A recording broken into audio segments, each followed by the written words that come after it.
Are you a talented artist? Or are you passionate about a topic you want to discuss? But money can be very hard to find for an upcoming artist. Don't worry, Studio Mashinani has got your back.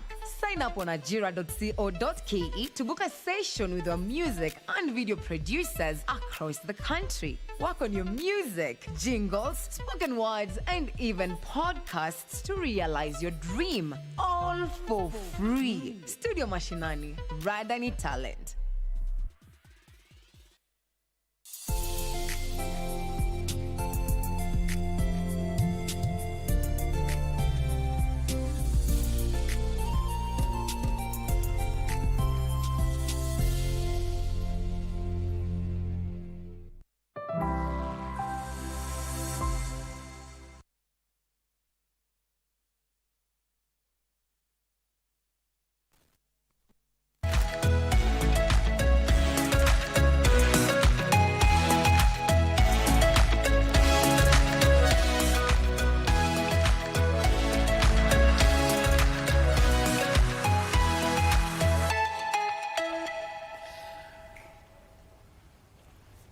All right, it's the 18th of March 2025. Welcome to the program on this beautiful Tuesday morning. You're watching Good Morning Kenya, and it's always a pleasure to have you on board. My name is Mike Migwe. Today, a lot is happening, and also one of the things that we are going to look out for is the visit by the royals from Denmark. They're visiting the country, and also we'll be having a guest in the country too from Lesotho. So that is going to be a busy week for the government this week. But we shall keep tabs on that and let you know on what is happening. Again, welcome to the program. My name is Mike Migwe. Remember, you can be part of every conversation that is happening right here on KBC Channel 1. We are at KBC Channel 1 on all our social media platforms.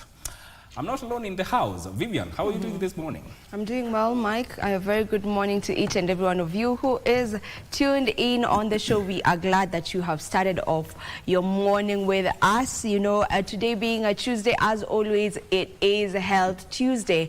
And our conversation today will be on occupational therapy. What exactly is occupational therapy? How does it help? Who does it help? We will be finding all that out later at 9. And with me in studio will be Mike Baron. Mike Baron is a clinical occupational therapist at the Kenyatta University. So you definitely want to stay tuned for that conversation. Victor, how are you doing this morning? I'm doing fantastic. Good to see you once again. Good morning, Kenyans, from whichever part you are watching us from. This is Good Morning Kenya, of course. So on People and Politics today, we're going to take a look at state of the nation. So much is happening, of course. Let's take a look at that. I'll be joined by Robert Basil, who is Member of Parliament of Yatta constituency, Godfrey Ruku, Geoffrey Ruku, yes, representing the constituency of Mbeere North, as well as Ismail Nyaribo, who is an advocate of the High Court. I want us to take a look at the state of the nation. They are the legislators. What are they talking about in as far as our economy is concerned? But in as far as economy is concerned, Regina, the first quarter of the year, as per the latest findings by several research companies and all that, how are we doing in terms of Pesa Mfukoni? Are you asking me about the status in terms of Kenyan spend, or are we looking at investments that have been done in the first quarter? Well, to answer your first question, this would have to refer to the KNBS report and look at the CPI index of the month just ended, that is February. Remember, in January, we were boasting an inflation rate of 2.7%. It hit now 3.5%. This means that inflation now is on the rise. One of the key drivers of inflation right now is the cost of living that is driven up by the cost of transport because of the cost of fuel. If you look at the monthly review by EPRA for this month, is that they maintained the fuel prices, that is for kerosene, diesel, as well as super petrol, as per last month. So for the next 30 days from the 14th of March the prices remain the same. Other than that, also the cost of electricity is one of also those other things that is driving, your spend within a household. Food takes up around 32% of your spend, if you look at that particular report. However, you'll see that there's been, a slight decrease in the cost of maize meal because of the bumper harvest that we had during our harvest. And other than that, I don't think there's any other thing that has, balanced the equation. Yes. The cost of cooking oil is still relatively very high.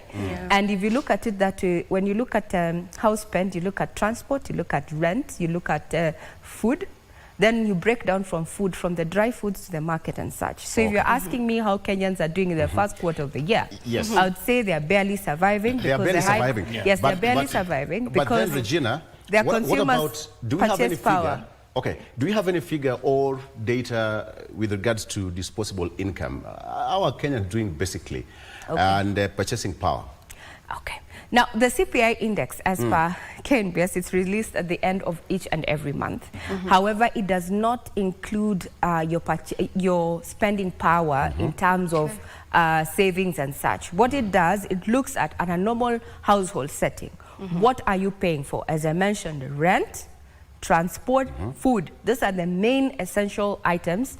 Then now you come into the maintenance. That is either if you're using electricity or LPG gas and such. So if you're asking about savings and such, I can assuredly tell you that a majority of financial outlets are going to be taking such a survey. Why? Because of the introduction of statutory deductions. I'm talking about NSSF and such. It is likely to affect what you take home. Okay. Right? So if you're talking about that, there's so much. A survey is going to come up, I'm sure. But as far as the CPI index, and I'm quoting the CPI index February 2025, those were the key indicators. Food accounted for 32% of the household spent. Some of the issues, some of the items that went up during this particular survey included transport because of the cost of fuel. It also went, electricity went up because of the cost of fuel. We also saw a decrease in the cost of maize meal. Maize meal, that is maize flour, ugali and such, has become more affordable. However, meat, the price still remains the same in some areas. Right. So take us home to the news. That was quite a mouthful. Good morning once again. I'm Regina Manyera. Now let's bring you up to speed with those stories that have been making headlines in the last 12 hours.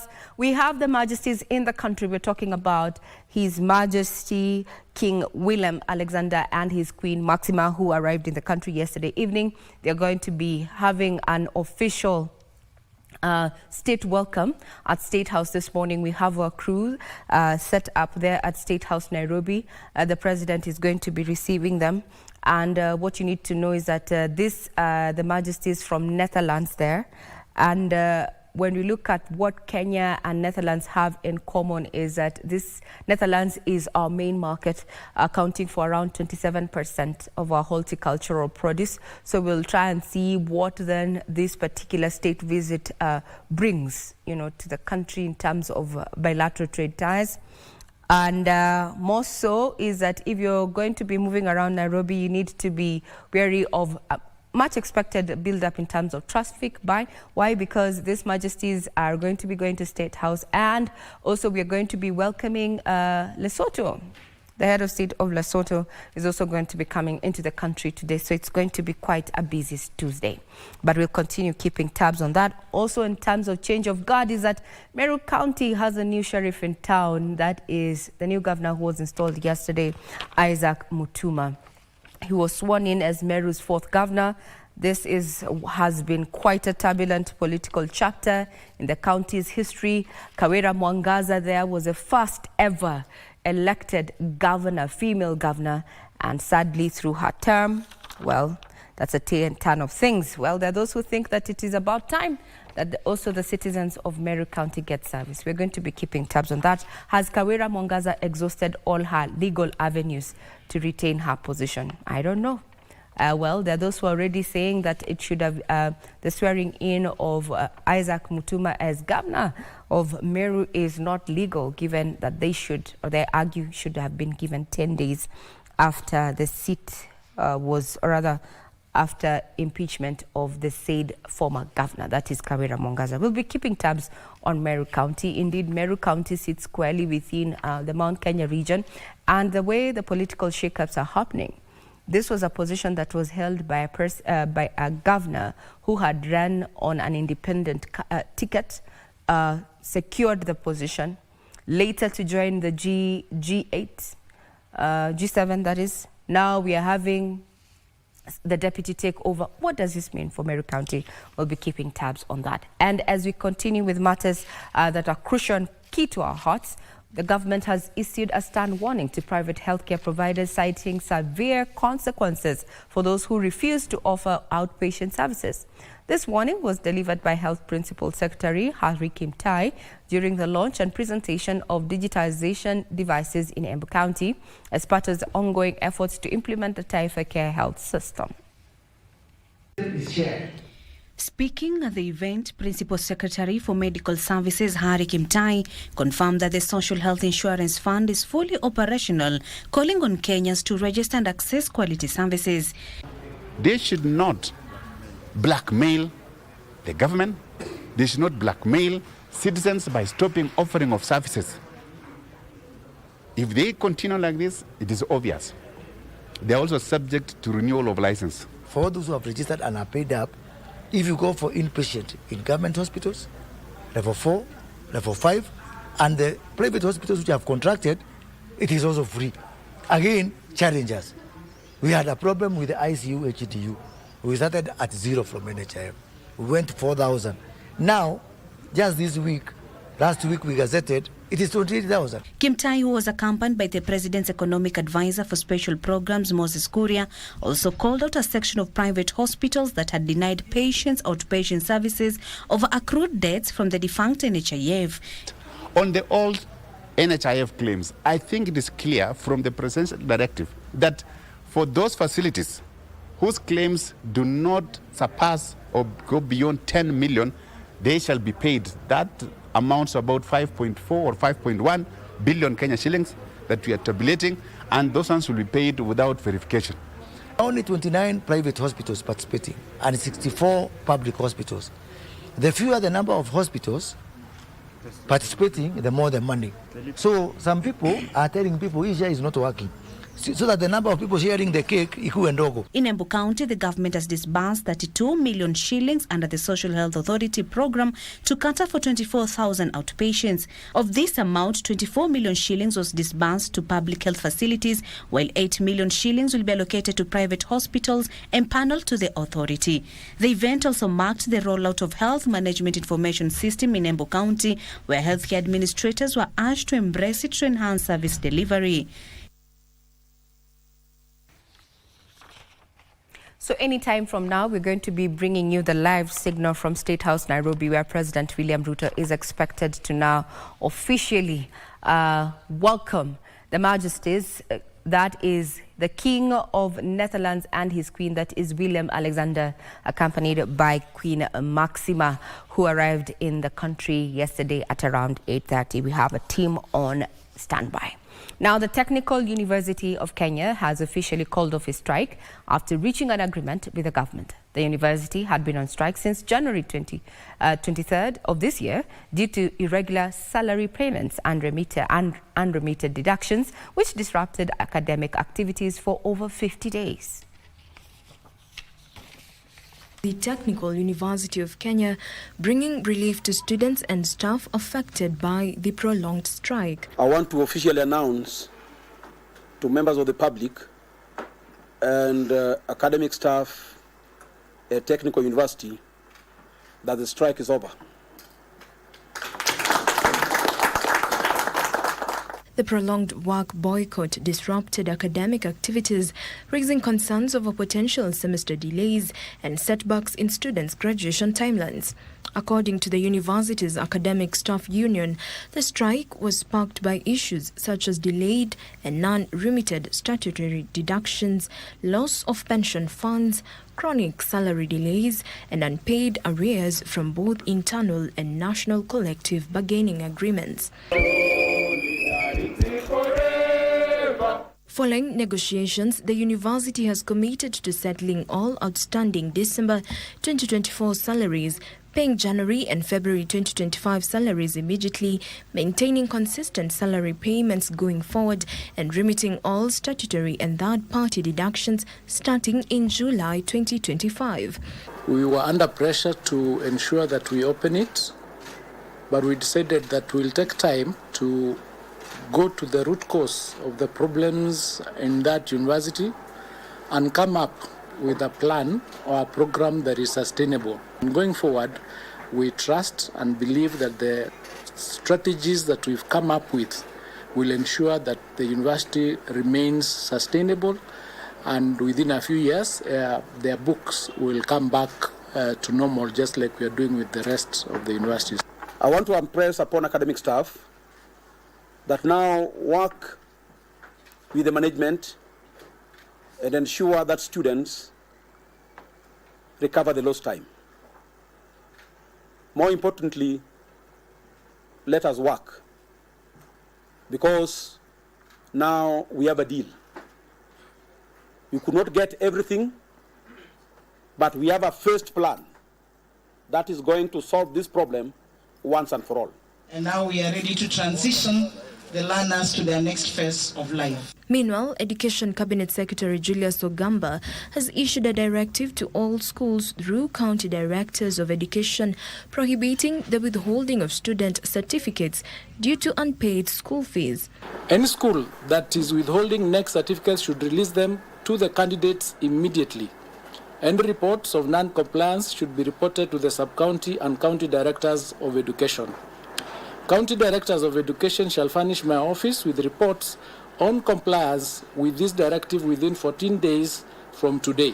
He emphasized that all candidates are legally entitled to receive their certificates upon the release of their results, and no institution should make the issuance of certificates conditional on fee clearance.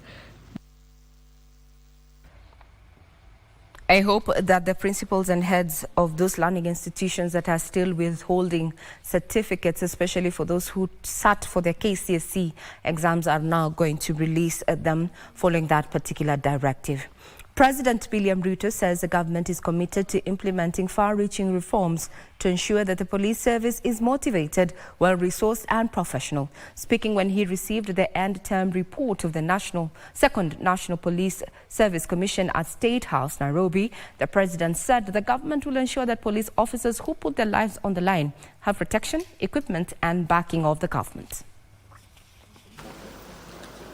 President William Ruto was at State House, Nairobi to receive the end-term report of the Second National Police Service Commission following the expiry of its 6-year non-renewable term.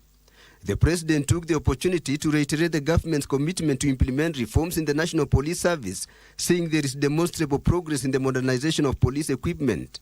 And my commitment is that we are going to accelerate that modernization program so that we can make sure that every police officer that puts their life on the line has the protection, has the necessary equipment, and has the backing of the government of Kenya.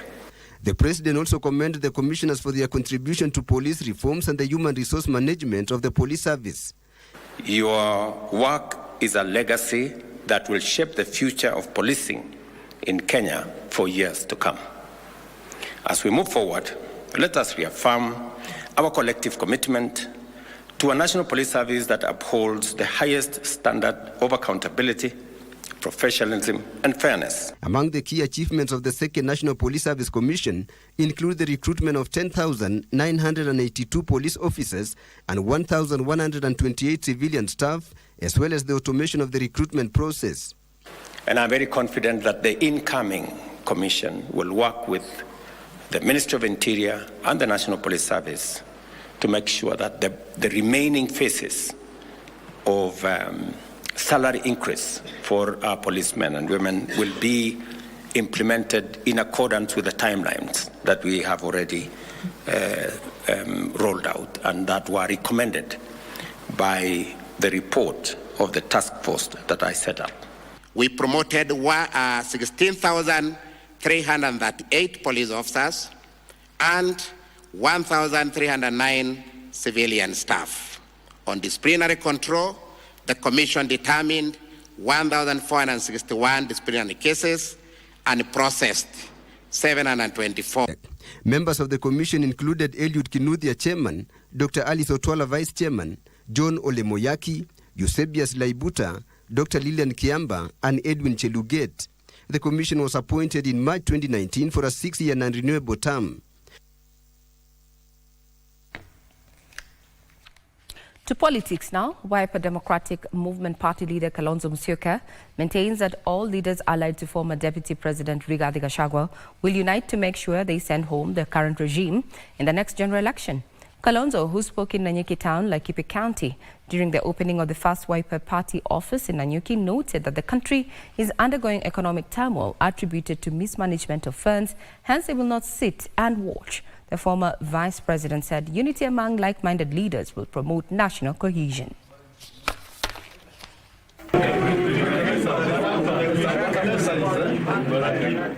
Tutawang'oa hawa wote mpaka Kenya ipate uhuru kamili.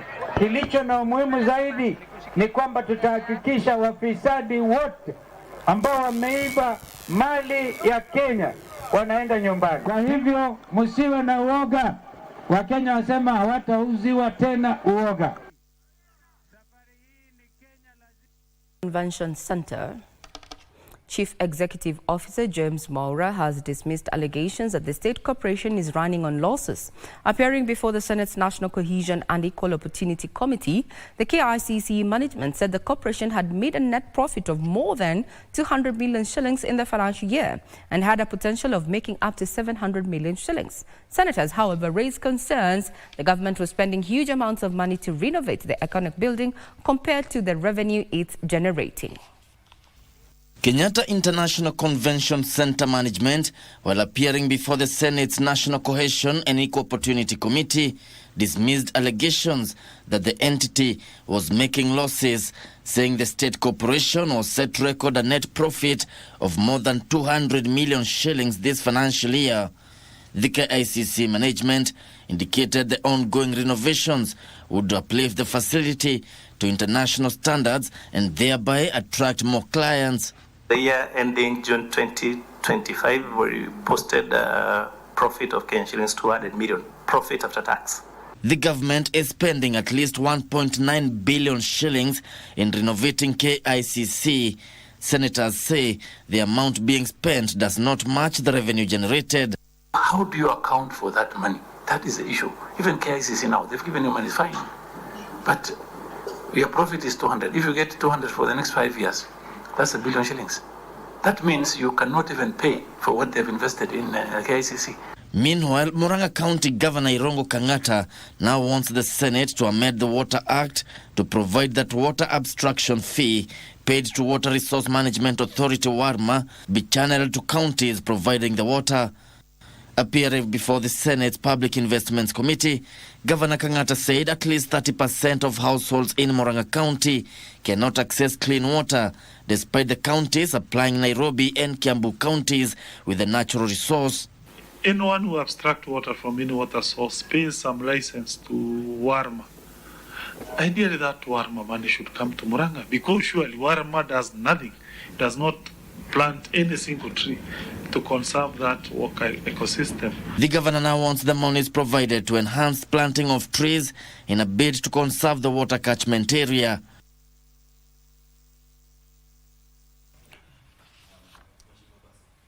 From Parliament to the corridors of justice, where Thika Chief Magistrate Stella Atambo received a reprieve on Monday after the High Court issued temporary orders stopping the Director of Public Prosecutions from proceeding with her prosecution. The court ruled that no action should be taken against Atambo pending the hearing of the application set for 10th of June 2025. Atambo was arrested by EACC officials last Thursday after they raided her home and recovered 22 million shillings.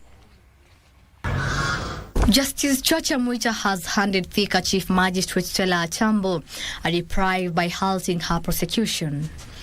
Under a certificate of urgency, Atambo sought the High Court's intervention to challenge the legality of the case against her and how a search warrant was obtained by the Ethics and Anti-Corruption Commission.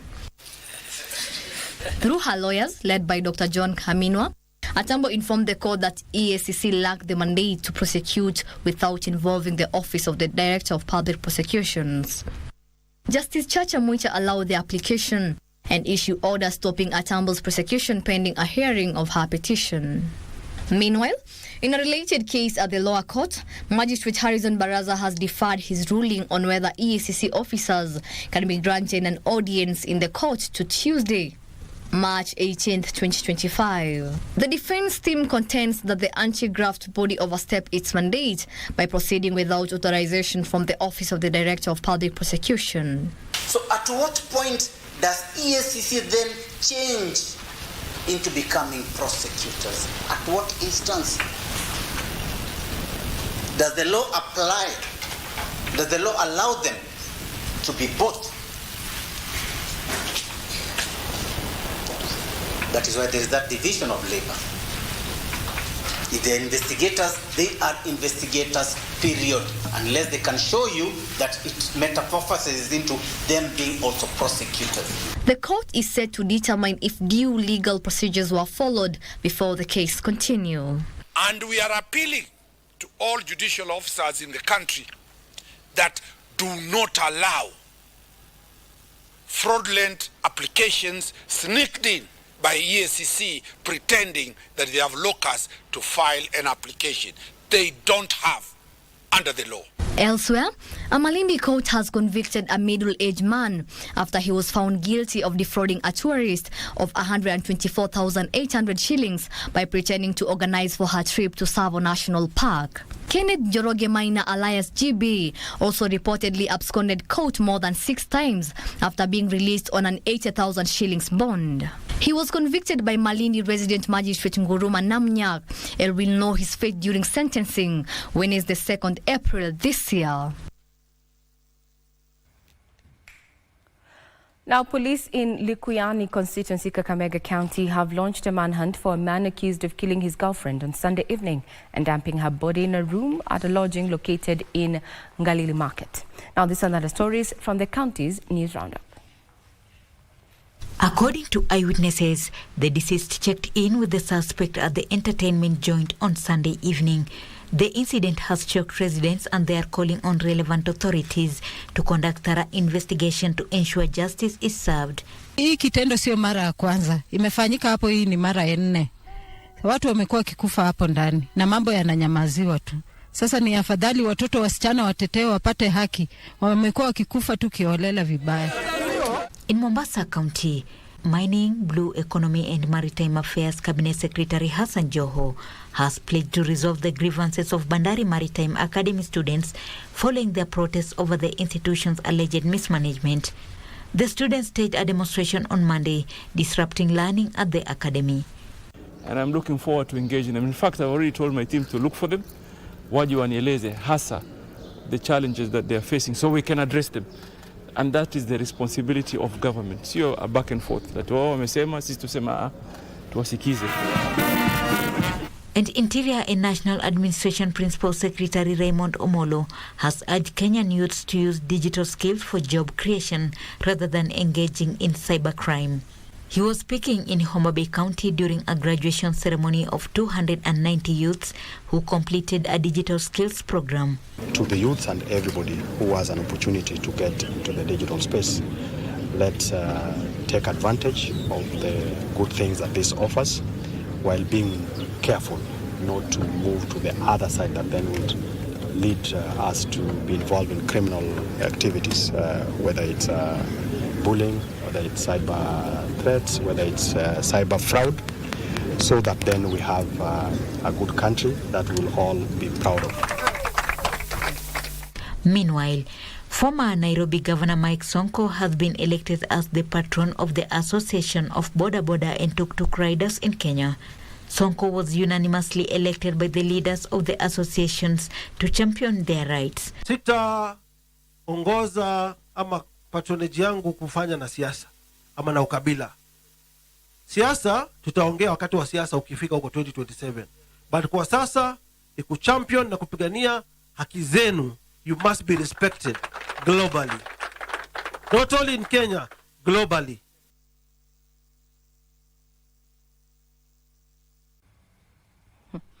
Well, that's the latest development in regard to that. But before we get into matters business, just a point of correction is that when you're looking at the Thika Chief Magistrate Stella Atambo's issue, is that Atambo was arrested by EACC officials last Thursday after they raided her home and recovered 2 million shillings.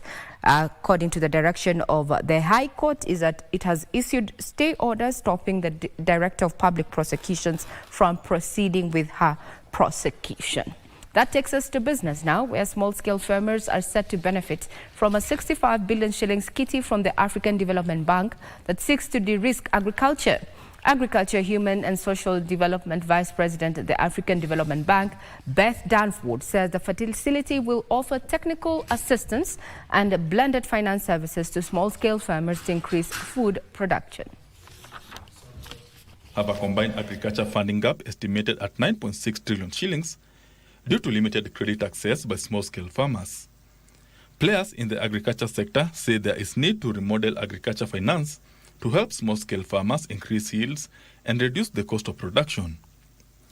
The African Development Bank says it is in talks with other players in the financial sector to create a 65 billion shillings facility that will offer blended finance to small-scale farmers. We at the African Development Bank are committed to work with our board and our partners here to do all we can to mobilize resources to de-risk lending from our own bank's balance sheet to scale up access to smallholder farmers. If large-scale farmers and commercial farmers are getting finance, we have not sat here to address their needs. They don't need to be addressed in a conference. Banks are financing them. The only difference between the small-scale farmers and the large-scale farmers is the equation of economics. The facility will ease credit access among smallholders as well as act as a guarantor to farmers accessing farm inputs on credit. Governments, banks, development institutions must strengthen our public-private partnerships. We can provide better support to the cooperatives. Meanwhile, President William Ruto has awarded the outgoing FDB President, Akinwumi Adesina, the Chief of the Order of the Golden Heart. Speaking at the award ceremony, President Ruto said AFDB has strengthened the country's food security through various key interventions, accelerated universal electricity access, and deepened regional integration. The second item that I am very proud of your support and that of the African Development Bank is our road infrastructure. You have said it yourself that the dualling of Thika superhighway, and just for your information, now that road is all the way to Maroa in Nyeri. We went even further, myself and the President, then Minister Ruto, when I was at Agra, developed and rolled out what is called the Kilimo Biashara program.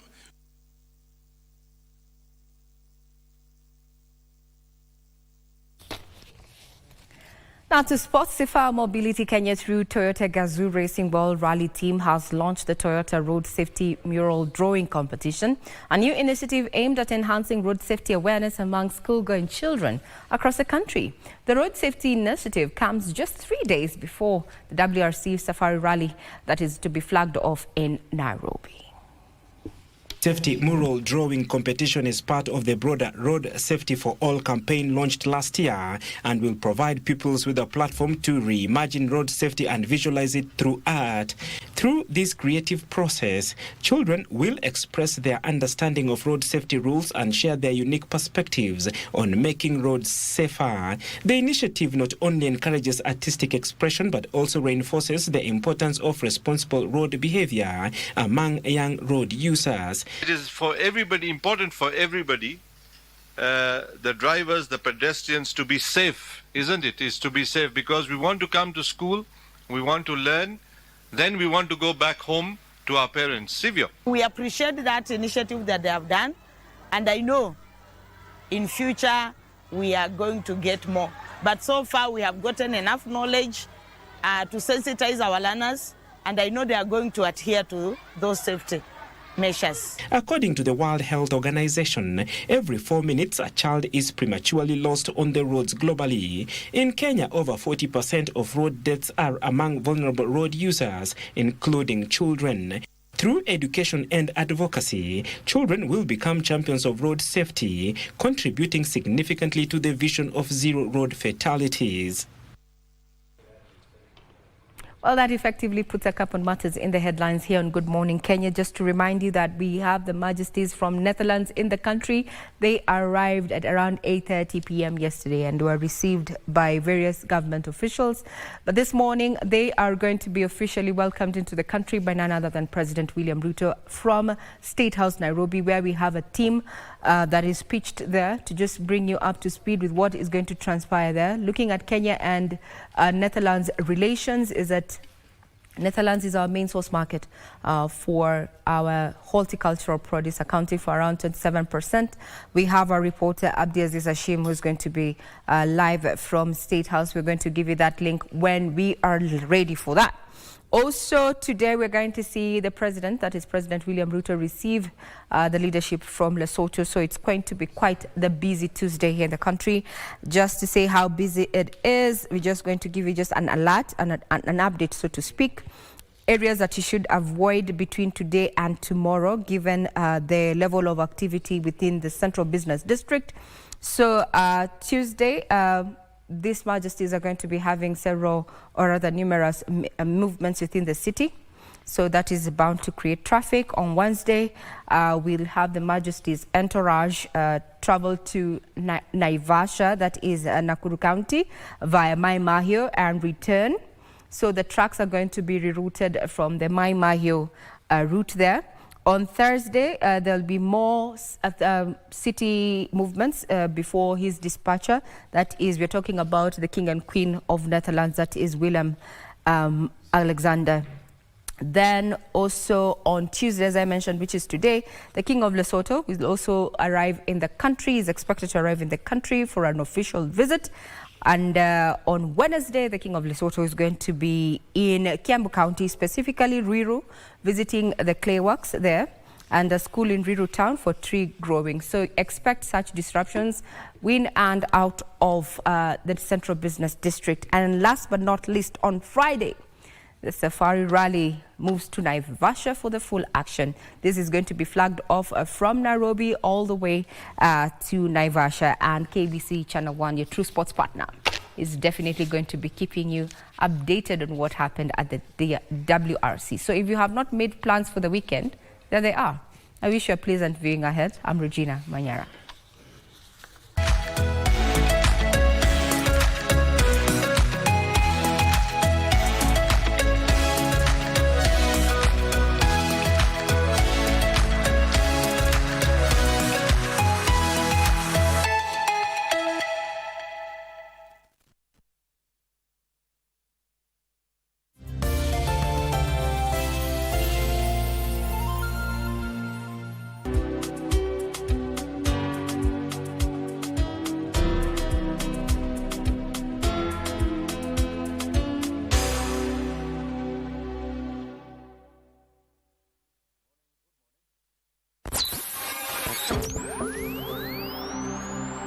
Pindi tunapowasha vifaa vyetu, tunapata fursa ya kutangamana na wasikilizaji wetu.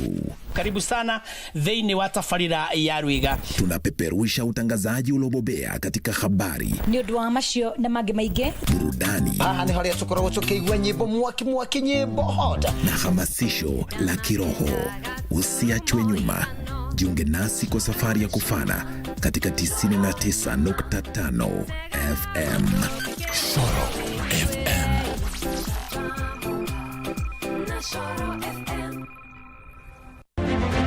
Kenya's livestock sector is on the move, but has it progressed in the last 2.5 years or just grazed the surface? Farmers are battling drought, disease, and shrinking markets. Will livestock insurance policies and new vaccines inject fresh hope? It is a process, and we will be doing this process annually for about 3 years, ndio tuhakikishe tumepata ile herd immunity ambao tunataka. Find out on Tuesday at 9 p.m. on KBC Channel 1 as we speak to Principal Secretary Livestock Jonathan Mweke. This shift.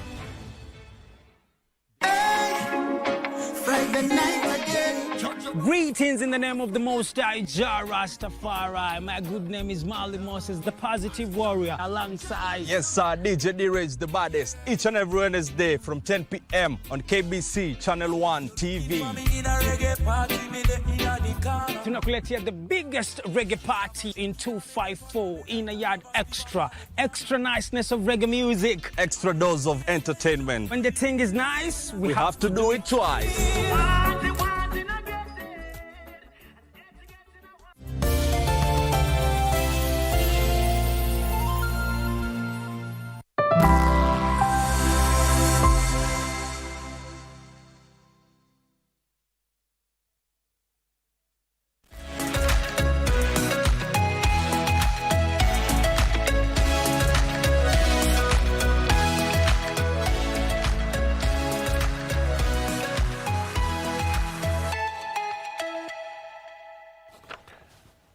All right, welcome back. It's now time for us to talk politics, and being the 18th day of March 2025, it's a beautiful Tuesday morning. Of course, we are glad that we're still experiencing some rain in the country, and I think it's a good way to go. If you are ready to plant, please go ahead and do something about it, okay? All right, so let's talk about politics today.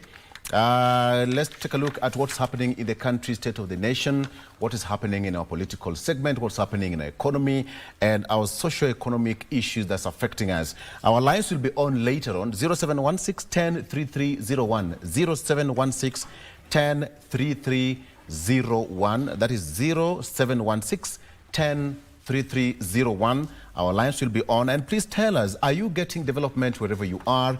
What are some of the things that you'd want the government to do for you in as far as our country is concerned? Our members of parliament, our governors, our MCAs, they are having a meeting in Nairobi, a 5-day meeting, which actually was quite, engaging and chaotic at the same time yesterday, demanding several issues that they need to be addressed. And that is some of the things that I want to talk about, including economy. Let's talk about that. I have got Mheshimiwa Robert Basil. He's the gentleman representing our brothers and sisters from Yatta constituency. Mheshimiwa, good morning. Morning, how are you? Salama salam, it's been a while. You're well? Yes, I'm good. Karibu sana. Sorry for the loss of your dad. Sorry about, thank you for that. Yes. Asante sana. How are brothers in Yatta doing? They are well. Now it is the rain season. Yes. So people are busy preparing land to be able to grow crops. Yes. So I would say everyone is busy, yes, in their farms. What is new? What are you doing so far to this end? What have you done? Well, so much. Like now, they come in next week. I'm going to be launching the first Huduma Center in history. Remember, for you to get Huduma services, if you are from Yatta, you have to go to Thika or you have to go to Machakos town. I'm also in the process of finalizing the construction of the first land registry in history.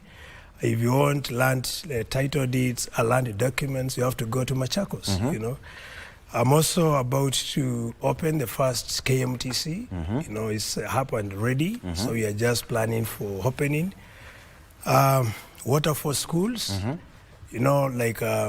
when I was elected, one of the things which I want to deal with was to get water to schools so that the rural schools would be at the same level with urban schools. And actually to boost the growing of trees within the schools.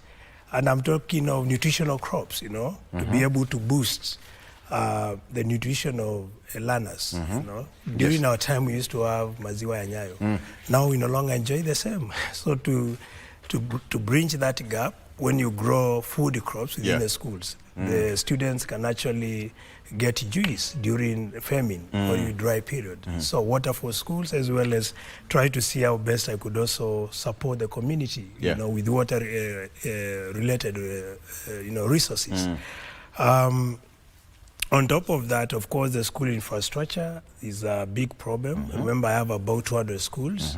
So I'm rehabilitating, with the CDF kitty. And initial, actually, since in history, I'm also the first MP to start even tiling classrooms, getting now the whiteboards. Right. We are also planning to come up with the Wi-Fi hotspots within schools to be able to support learners, to put them at the same level with urban learners.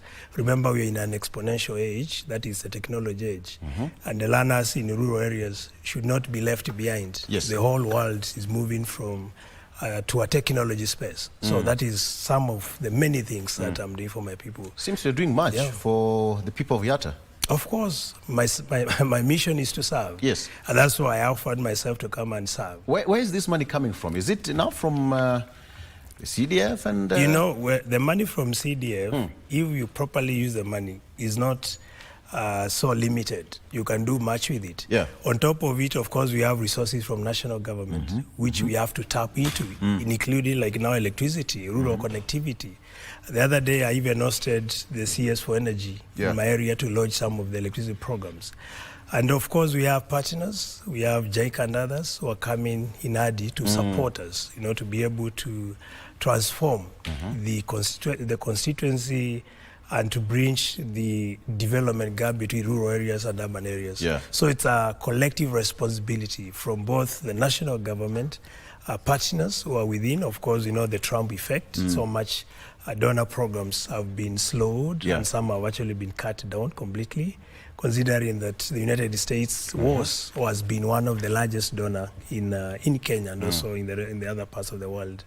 Okay. Yeah. All right. So still waiting for Honorable Godfrey Ruku, who is the Member of Parliament representing Mbere North, as well as Ishmael Nyaribu, who is an advocate of the High Court.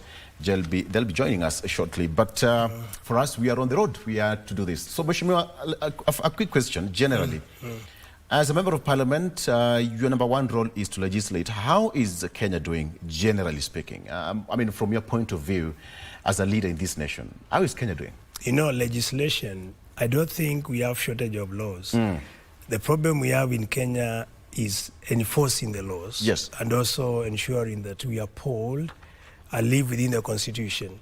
We have seen even court orders that have been ignored. Yes. The other day, you know, you remember the time of even CAS, where the court ruled it to be unconstitutional. No one no one respected that court ruling. And many other court rulings. You know, we have seen abductions happening in the country, which was so wrong, considering that we are a country that should live and practice particular issues to do with human rights. So when it comes to matters of legislation, I would not say we have a problem in terms of laws. We have so many laws. Of course, we are making amendments. For example, there's a bill I'm crafting. If you look at our police stations, they are crowded with motorcycles. Yes. And you know, these motorbikes, most of them actually acquired through loans. And is a source of income for many of the riders. But they are used as exhibits, you know, without a limitation in terms of time that they're supposed to be confiscated or detained in police stations. And you find if you keep a motorcycle, anything with engine within a police station, maybe for 6 months, and that engine is not being run, what happens? It gets damaged. Yeah. And the person who borrowed money, for example, to acquire this motorcycle, for instance, you completely deny that person source of livelihood. So that is a double punishment, you know, to use it as an exhibit. So I'm making an amendment to the traffic rules so that we know how many, we limit the time. Which the police should actually confiscate some of these assets, movable assets, before they are used as exhibits in courts. So we are doing a number of amendments, you know, in our parliament to be able to make lives better for others. And if you come to matters to do with the economy, the other day we passed supplementary budget. Yes. And if you look at where most of the money went to, I don't think we get our priorities right. For example, the Trump, one of the effects it has is on health. Remember the PEPFAR program, where many of our Kenyans who are like the TB patients, the HIV patients, and other patients who are dependent on drugs coming from the USA, the government sponsorship. But in our budget, we never factored the effects of Trump in our healthy budget. If you look at very key essential sectors like food production, you can imagine we budgeted, like if you talk of water, you know, we budgeted I think about 18 billion on water. That's so little, considering the need to support irrigated agriculture, to be able to be self-reliant on matters to do with the food. Kenya, we are net importer of almost everything. And the more you import, it means your balance of trade becomes negative, or balance of payment, because you're importing more than you're exporting. So we should have invested more on key sectors that are going to drive the economy. Talk of electricity, talk of water, talk of roads, but instead you would see more money going, like for example, in the executive, you know, in the office of the president. We put almost close to 2 trillion in the executive, you know. And that this has been a trend for quite some time, you know. So if you ask yourself, as a developing nation, how should we budget? Our budget should be in a way that development money, minimum should be 40%, so that at least we can be able to revive the economy and be able to open opportunities for employment. But if you look at ourselves, for example, I would even talk of county governments. You'll see some who have budgeted 10% for development. If you budget 10% for development, how will you get yourself out of poverty? Do you know from 1963, we are still grappling with issues that were pertinent then? We are talking of diseases, we are talking of poverty, we are talking of illiteracy. 61 years down the line, we are still talking of the same issues. So something needs to be done. Yeah. And as you say that, I mean, that also goes back to what even the Auditor General said. I mean, the spending, you know, habits that we are experiencing in the country, from the national government, from the, you know, different departments across the country, and that raises some red flag. In as far as our behavior, financially speaking, is concerned. Then how do we streamline this so that we do not get into that situation where the Auditor General will come back with another report in the next financial year or after every quarter that, yes, Kenya, we are struggling, but again, this is the much that is being spent across the country? You know, as I've said, we have first to get our priorities right. Yes. We should not borrow money and waste the money. For example, I'll ask you a good question. You have just said, MCS were meeting the governors in Nairobi. Do you have to bring all the MCS to Nairobi? Why can't you take advantage of technology? You can do a Zoom, you can do Express, you can do Teams, where you bring all these people, you connect them technologically. You know, instead of spending so much on per diems, people spending in hotels, you know, so much money being spent in just a common gathering. And if you ask them what would be the output of your discussion, you can barely see the value of money in such, you know. And if you look at advanced economies, people actually have embraced technology. They are doing Teams, they are doing Zooms, they are doing Express, you know, where people, instead of coming together physically, they can connect virtually from anywhere in the world or any corner of their country. And that is saving so much money, which would have gone to per diems. But in our country, it's a shame when, for example, our head of state is going to launch a program, you find the entire delegation following him. Yes, not a bad idea for them to come and witness what's going on. But look at the value of money being wasted in such an exercise. Because people coming, these are gas cars, public vehicles, you know, I mean, government resources, you know, taxpayers' money to fuel those vehicles. And some areas, they even demand for, of course, per diem, where they have to spend maybe a night there. And it becomes ridiculous. And at the same time, you are saying we have shortage of cash in the country, you know. So we have to revise the way we are spending. Borrowing, I don't see is a problem. If you look at countries like United States, the debt ratio to the GDP stands at 98%. If you talk of Japan, the debt ratio to GDP stands at over 200%. Ours is at 7%. Of course, if you look at those countries, they borrow money and use the money wisely. It revolves around the economy. Yes, but as we borrow the money, it gets to the pockets of few individuals. Kenya now, the money is at hands of few individuals. Majority are suffering. Look at our pay slips. Their pay slip at ICU. You know, even some people have lost morale to go to work. It is almost reaching a point where Kenyan will tell you That is a common, I'm talking of the law kind of individual professionals. They almost asking, telling the government, why don't we give you the salary, you give us the tax? Because the government is collecting more tax and leaving so little for individuals to spend. Yeah. And if the money was being taken from our pay slips and used prudently, then many Kenyans will not even question.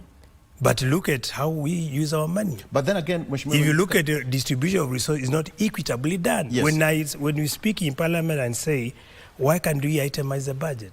Deliberately, people ignore. I've said it more than enough on the floor of the House. I say, if we itemize the budget, we are going to boost accountability and transparency. Kenyans will know how their tax is used. For example, you'll know if it is 20 billion or even 400 billion for roads, how many kilometers in your constituency or in your village or in your ward will be rehabilitated, particularly to bitumen standards. If you talk of 18 billion for electricity, for example, you'll know how many villages, households will be connected, put in the grid. If you talk of 20 billion, for example, in water, you'll know how many hardy ponds, how many households will be linked to water. But today, the money is lumped. Yeah. It is the jurisdiction of those hold, in the key ministries to decide where to take that money. And now that's where political manipulation come into play. And also you allow graft to set in because there is no tracking of the usage of these resources. And now when you hear the Auditor General coming out with this report, yes, it's not something new that, it's happening. It seems that all of us are now immune, or if people who are entrusted with the public money, everybody's now immune to such kind of reports because there is no action taken. Correct. And also some of the reports are manipulated for information. Okay. Remember, I'm sorry to say this, but corruption has completely got to our country in a way that we may not get ourselves out of it unless we change the entire culture, our mindset, everything. Even the same auditors, they are bribed to prepare reports that would indice the different institutions. Yes. Don't just believe on what you see. Some of these reports are manipulated. If you find some institutions don't have the money to bribe them, then they are painted red. If you oil them nicely, then they make the report sweeter for you. This is happening, Let's not assume. Yeah. And that's why there is so much to be done in this country. If we really need to get ourselves out of the situation we are in and put this country to the path of development, it needs patriots. People will know that we will be remembered for the legacy, for what we have left behind. Remember, in other countries like, I'm talking of, for example, the US. Yes. Because if you talk of their history, is that the democracy is about 200 years. But those people do things for generations to come. Look at now, the other day in Parliament, I asked them, if we want to move or to catch up with the rest of the world, we should also invest in technology, we invest in research and innovation. Just imagine how much money we are putting in innovation and research. Yes. So little. Then you ask yourself, how will we even ever be reliant? Remember, we are importing everything because we have invested very little on innovation, research, manufacturing, etc.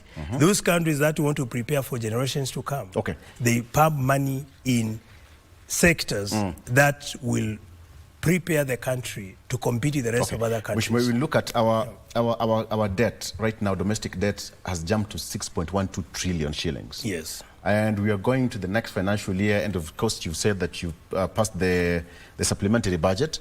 What are Kenyans looking at in as far as economy is concerned? And then number two, I also want to ask you this question. Is it the two gentlemen, Ruto Raila, pact, is it a unity deal or a survival tactic in politics? Let's answer that when we come back. This now man-to-man talk. I want to serve you tea as we do that. All right, we'll be right back. Stay with us.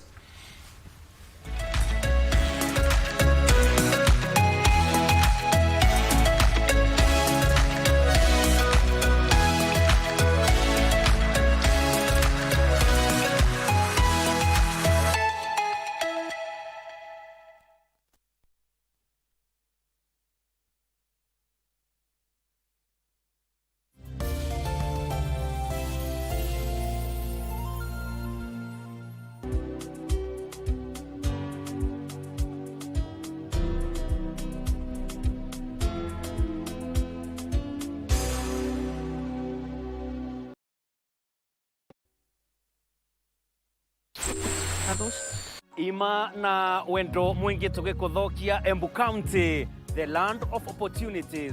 Kambunene ya Ngemi FM mushi worata. Tuega gure na kamwetha kama viumeto. Muroro kiande tukunye maire na murori tuthie thokore besa mivukore cha manje makiyara uranje mure cietu cia thitima na ronje ruwathagana nyamu cia kithaka igitugemeria bururi wetu wa mbere Embu County Ngemi FM tikomuno tukianirira na mugambo munene eno ni Ngemi FM musie wa urata eno ni nyumba nene musie wa urata Ngemi FM 103.5. Kenya's livestock sector is on the move, but has it progressed in the last 2.5 years or just grazed the surface? Farmers are battling drought, disease and shrinking markets. Will livestock insurance policies and new vaccines inject fresh hope? It is a process and we will be doing this process annually for about 3 years ndio tuhakikishe tumepata ile herd immunity ambao tunataka. Find out on Tuesday at 9 p.m. on KBC Channel 1 as we speak to Principal Secretary Livestock Jonathan Mweke. This shifts.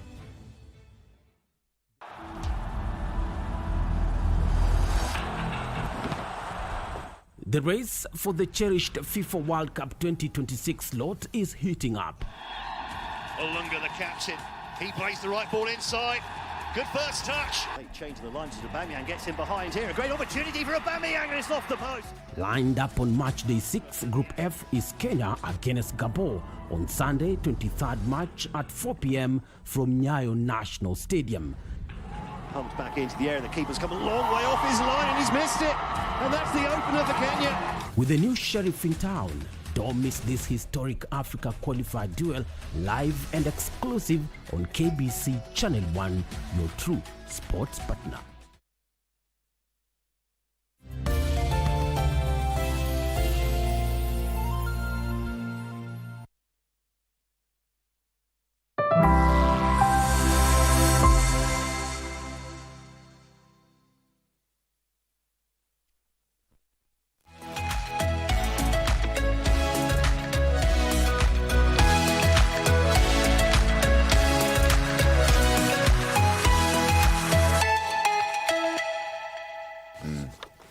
All right, so in an African society, it's always good to welcome somebody kwako with a cup of tea, sindio? It's chai. So, Mheshimiwa, we have our cup of tea, all of us. Very well. Cheers. Do we cheer with tea? Let's talk to Kenyans. You know, you are in a very good position because as a legislator, that is where laws affecting us are made. So before you talk a break, I ask this question about the domestic debt, which has gone up to 6.12 trillion. From your own understanding, what does this really mean to Wanjiku, and how will it reflect in Wanjiku's pocket? It means Wanjiku has to embrace for more hard life, particularly in respect to cost of living. Because if you look at the domestic debt, it has actually escalated by about 27%. Yes. Last year it was about 4.8%. Now it is 6.12 trillion. I mean, last year was 4.8 trillion. Now it is 6.12 trillion. That is 27% increase. And that increment means that the ripple effect basically to the person at the lower level of the economic ladder, that person will feel more economic pinch. You know, the cost of goods is going to go up because for the government to sustain such level of borrowing and to also to repay the money they've borrowed domestically, they have to increase new taxes. So we are likely to see a more punitive 2025 finance bill because that is the only way the government can raise money to be able to repay the debt. And if we were wise enough to cushion Wanjiku, if we increase domestic debt, that demand should be engineered in the sectors that are going to diversify income sources for Wanjiku, for Wanjiku life to be better off. Yeah. But now Wanjiku life will be even more severe economically. If you look at, for example, as I've mentioned from onset, the taxes that were introduced, there is the housing levy, affordable housing, that is a tax, because that money we don't, it's been, they say they construct affordable housing, which will be sold to Kenyans at a later stage. If you talk of the SHA chief thing, many Kenyans are paying more taxes to be able to repay for that. If you talk of, the fuel levy, now the fuel percentage was increased from 8% to 16%, 100% increment. And all this is contributing to an increased cost of living. Because remember, if you are a manufacturer and the cost of electricity has gone up, you transfer the increased cost of power to the consumer. And the consumer is a Wanjiku, the hustler who is in the streets. And that is how the Wanjiku is going to feel more pain when you're repaying for this increased debt. So it is not a good situation for a common man and a common lady in the streets, because now the situation will be much harder than it was last year. Yeah. What's in the supplementary budget? Well, supplementary, as I've stated, if you talk of roads, for example, we budgeted, I think, about, if I look at my records, about 198 billion, which is, again, we don't know where that money, which roads are going to be repaired with that money. Because our budget, I've said, is not itemized. And that gives room for political manipulation, where the president will decide, I'm going to construct a bridge at Kangemi. And when you ask him, where is that money? In supplementary, it was not clearly indicated, or he goes and says, I'm going to put this number of kilometers, or I'm going to do this and this, But you see, if it was itemized, then all Kenyans will be able to track the usage of their resources. If you talk of sector like the electricity, we budget 55 billion, which is very little, considering most of the rural areas have less than 10-20% electricity connected or connectivity. People are still in the dark, and it has reached a point they have taken it as a norm, because for 61 years they have never seen electricity in their households, And you can imagine with electricity connectivity how economy can be re-engineered. Yes. We are talking of saloons, we are talking of welders who can do welding, barber shops, and so many other sectors that could open employment opportunities right in the rural areas. That's not happening. If you talk of water, we only budget 18 billion, and we want to be self-reliant on matters to do with the food. Are we really serious? Are we getting our priorities right? That's so little. If you talk of executive, the office of the president, we gave almost 2 trillion. The executive. Yeah. So you ask yourself, do we really need to pump such amount of money at the office of the president?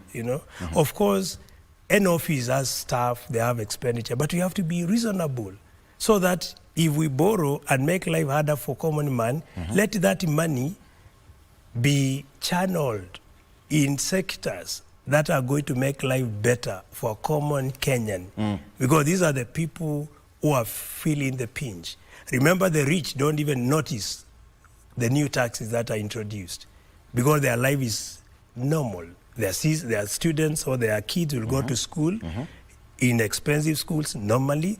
They are going to continue fueling, buying expensive cars, living luxuriant lifestyles because they can afford it. Yeah. But what about the majority? If you talk of health sector now, very few can afford health. If you, many of our, even I'm talking of, like, for example, even our security guards, they go with that the SHA card is not accepted, is not honored by most hospitals.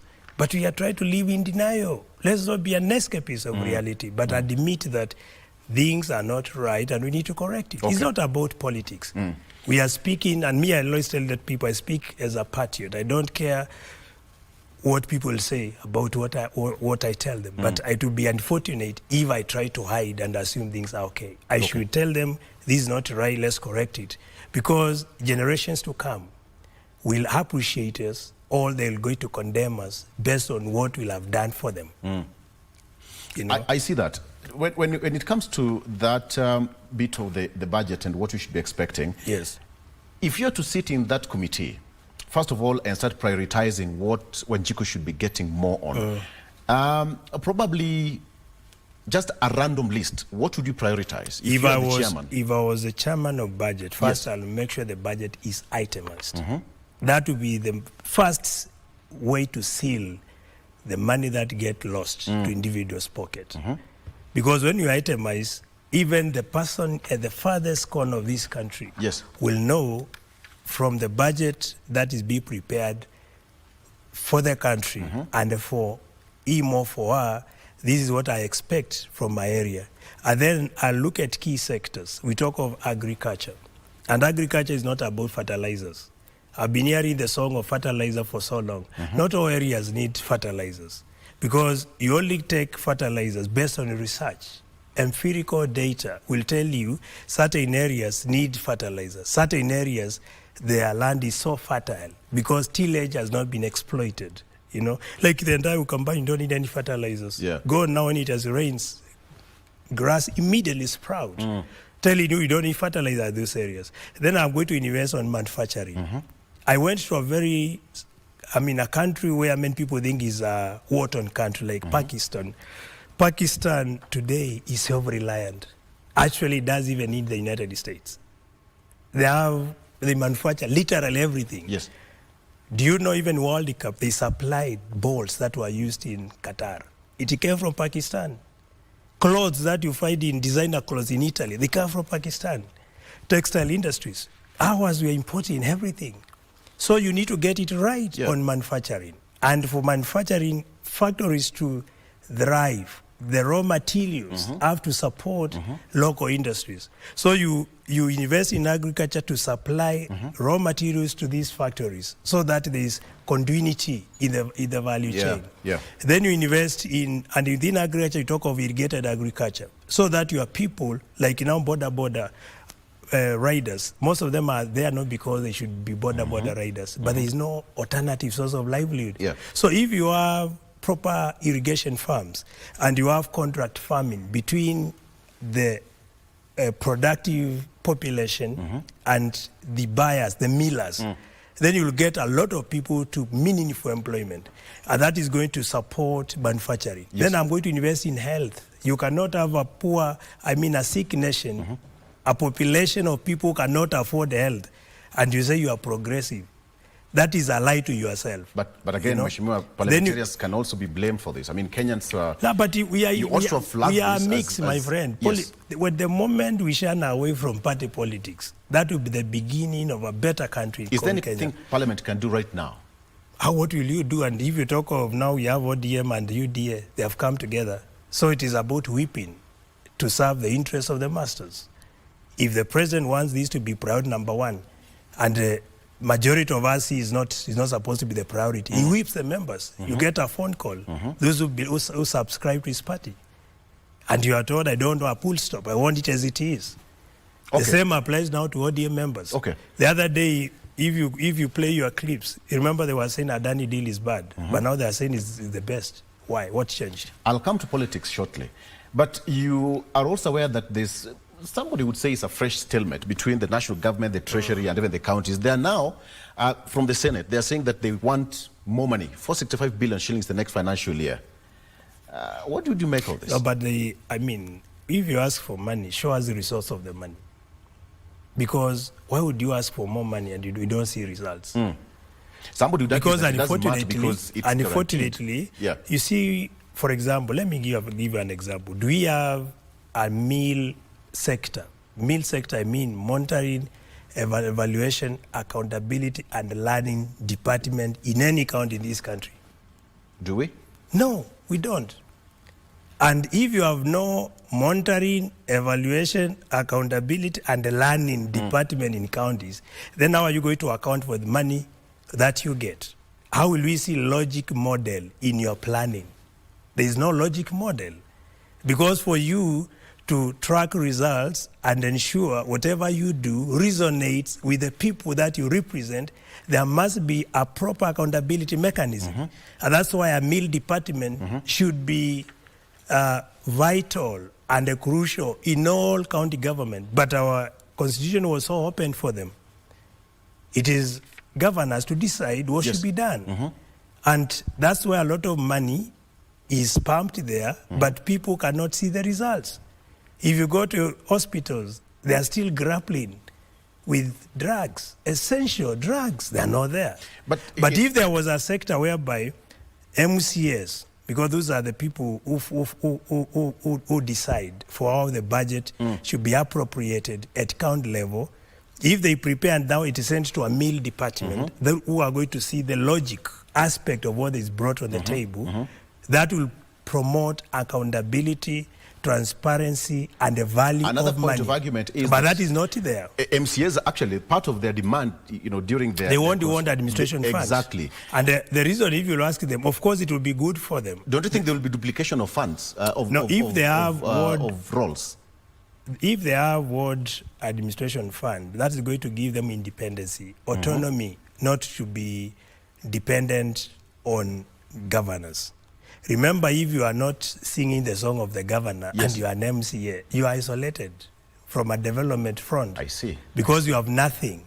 That independence for you to tell the governor is not right to put money here, or is not right to add more employees, or is not right to do 1, 2, 3, 4. So you must be in that voice should be supported by some level of authority on issues that you can manage and control. And that is where the ward administration fund will come in handy. But again, we must ensure we have a meal department. You know, in any GCDF, which many of the busy bodies run to the courts to stop and say it should be scrapped, etc. Before I get any penny for CDF, I have to ensure whatever I present as a proposal makes sense. There is an independent body in Nairobi who receive all proposals from the 290 constituencies. If you come up with let's say, for example, you want to buy, assume you want to buy vehicle for the community, and they don't see sense in it, they'll tell you no, that this one we can't approve. And if they can't approve, they can't give you money. When the money leaves Treasury, it goes to the account of NGCDF board that sits in Nairobi and is an independent body. These are the people who make sure whatever we prepare has logic and is aligned to the law. If you go to county, such a body doesn't exist. And that is why accountability, usage of funds, it's dependent on the governor. We saw immediately when the devolution county government was summed in 2013, we saw some very interesting and ridiculous, laughable news where a governor would buy a chair for about 1 million. I know that was 1 million or something. Even a wheelbarrow. You remember those news, which were hilarious. The reason why it was happening is because there was no one to tell him or to tell her what you're bringing on the table is stupid in courts. Doesn't make sense at all. But simply because they are given the authority to decide without anybody scrutinizing how this, whether it makes logic in buying or such services or goods, then they do whatever they do.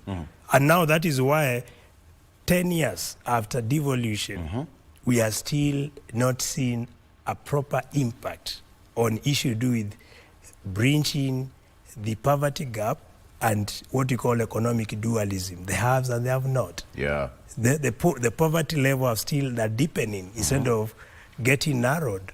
Yet we have pumped so much money.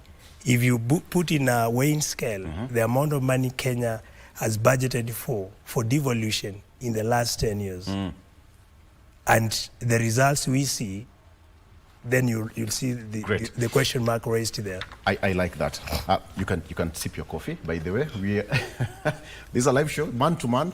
Honorable Ruku has not made it, Ishmael, but nonetheless, the show has to continue. Now, Ishmael, let me ask you. 1.5 weeks ago, we witnessed another pact. Call it a handshake, call it a union, call it a get-together. Broad-based. Exact, broad-based and all that. What's your take on this? Because I've not heard you talk about it since then. Why are you so silent about it? If you talk of broad-based government, I think it has it's a twin-fold kind of issue, an analogy, whereby on one side, the president is able to run the government.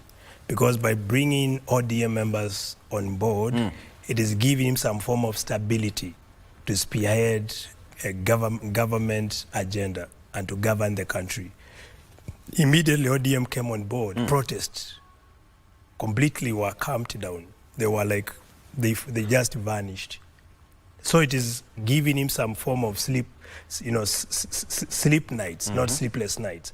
He could not sleep before the union was established. Yes. So for president, it's again because he's able to govern. But on the other side, it is killing accountability. Check and balance has been weakened in parliament. We are only left not more than 20 members of parliament who are able to stand with Wanjiku and they tell the government, hey, here things are not right. Because majority of the, over 80% are already with the government now. It's only now the agitated Wamonyoros and the few Wiper MPs who are now with the Wanjiku. Where do you stand? Me, I'm with the Wanjiku. I'll always be there to serve the people. Okay. Because that is the reason why I left United Nations to come and serve. And if the drive was personal gain, I would not have left my position in the UN to come and serve my people. But I'll always want to see how to be part of history to change the history. The handshake, as I said, in a democracy, there must be a solid opposition. But if we allow opposition to be compromised, then that is not healthy for any governance. It's not in Kenya, all over in the world.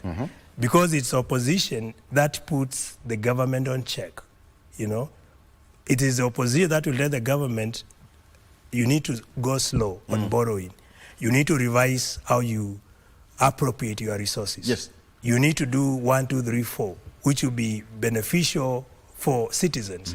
But when everyone is eating the cake, who will talk? They are all eating the cake. Yeah. So what would you make of it? Is it for unity purposes or for political It is survival? self-interest, basically. Let's put it as it is. It is self-interest. Because Raila has his own interest. To whose advantage? Well, the advantage is to the masters. Because as I've said now, president is able to sleep because he knows he can tour most of the parts without getting proper opposition.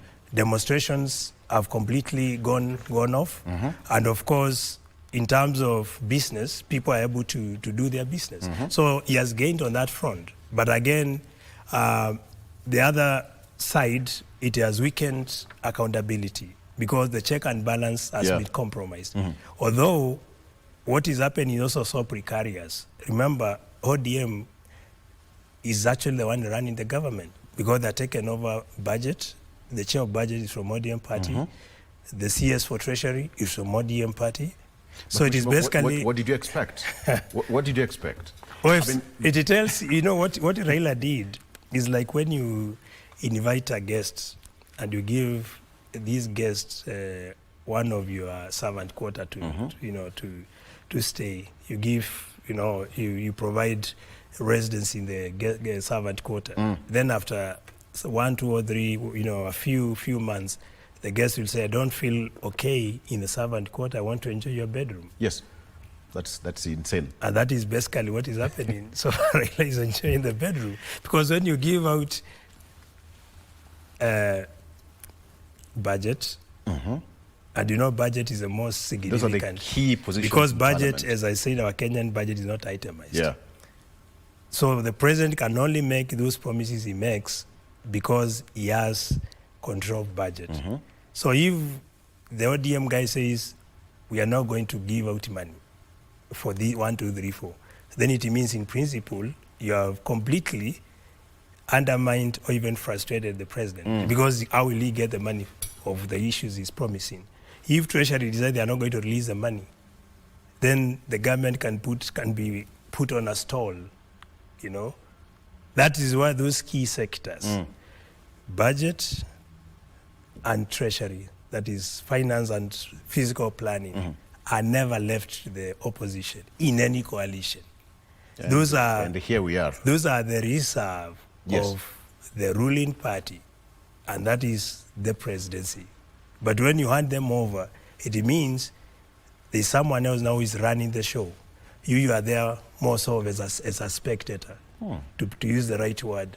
Yeah. An interesting way to look at it. But do you think the president is aware of this? Because when you look at the But he wants to survive, my friend. We Look know at who's June. in Treasury, right? 25th June was not. It was not a simple matter. Yeah. Remember, there are three arms of government. We have the executive, we have the judiciary, and we have the legislature. And the Gen Zs, together with the other protesters who had joined the Gen Zs, came all the way to the third arm of government, and they took control over it. We had to run for safety from Parliament. So it tells you there were only two arms left for the country to completely collapse. That's why you had Raila saying that he saved the government from a coup. You know, because initially it started as a civilian coup, then the military came in.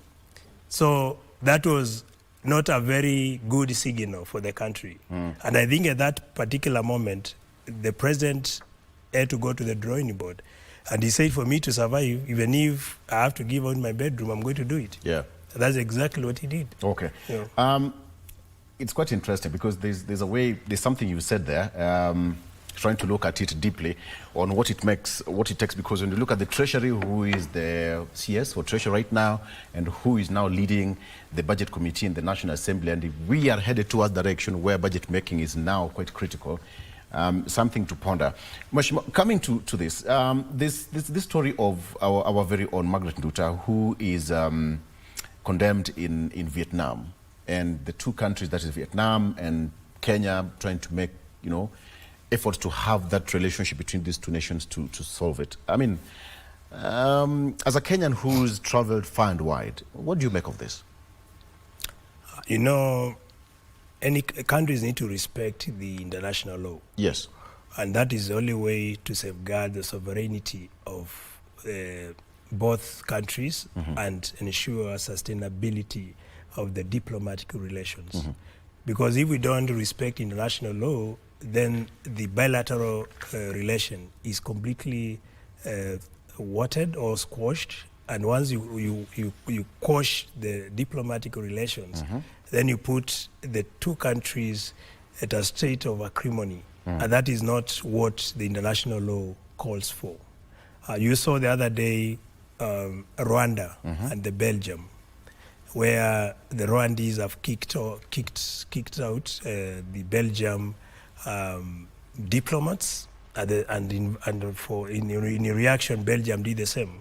That severes the bilateral relations. So we have the international law, which brings or ensures the ties between two sovereign states are able to coexist in a harmonious way. But the moment you allow this kind of the diplomatic ties to be watered, then it means you have dishonored the international law, and that is not what the diplomatic ties calls for. So in principle, then that is not a good thing, because country needs to coexist harmoniously for them to benefit from each other. Yes. Yeah, and we hope that something's going to be done, because the Ministry of Foreign Affairs, led by P.S. Singoi, they're trying their level best, Kenya and Vietnam at least, to sort out the issue and, bring Nduta back home and listen to the cries of the family members. Okay, Mheshimiwa, just as we wind up, a quick question. If an election were to be held next week, what would you tell this government that the government has achieved? Before I come back to you, what are some of the things that you'd list? And I ask this so that you can answer me as a Kenyan who is benefiting from the national government, because whatever is affecting that person in Loyangalani, in Dadaab, also affects you. Of course, if elections were held tomorrow, what Kenyans would want, or the first demand, will be a better life. And the first thing is to drop is those punitive taxes. If you talk of SHA, SHIF, no Kenyan want to hear those stories. All Kenyans want NHIF to to be, put back to operations, Yes. and the SHIV and SHA to be squashed away. All Kenyans want a proper health. If you talk affordable housing, no Kenyan wants to hear affordable housing. They want it scrapped completely like yesterday. Kenyans want the higher learning model to be reinstated. We're talking of HELB, the funding model, because what they are referring as bandit, whatever it is, no Kenyans want to hear such a thing. They want the original HELB system, HELB, which used to be there during our time, to be reinstated.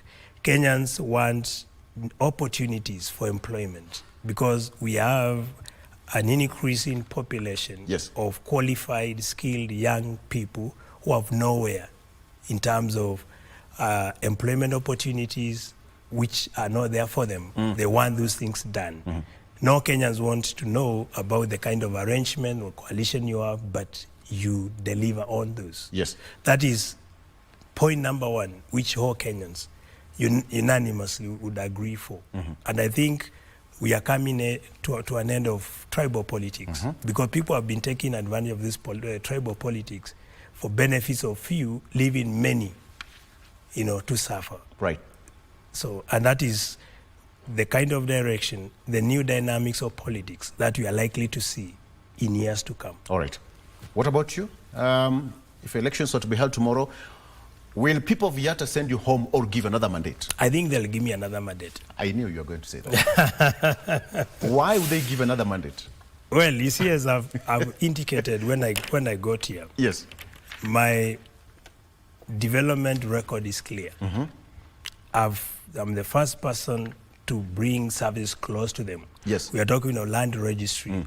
If people any Yatta resident wants title which is it or land digitized, documents, fully digitized? We are in the process of completely building it up. We have done 70%, and the work is in progress. Next week, I'm lodging Uduma Center construction for the first time in history. Constituency level? Constituency level. Very good. KMTC is ready. Which one? Yatta KMTC. Very nice. Is ready to admit students. My TVET is up and running. I've opened it and ensure that it is able to, to serve. And if you talk of issues to do with electricity, my electricity connectivity before I was elected, less than 40 villages out of 635 villages were connected to electricity grid.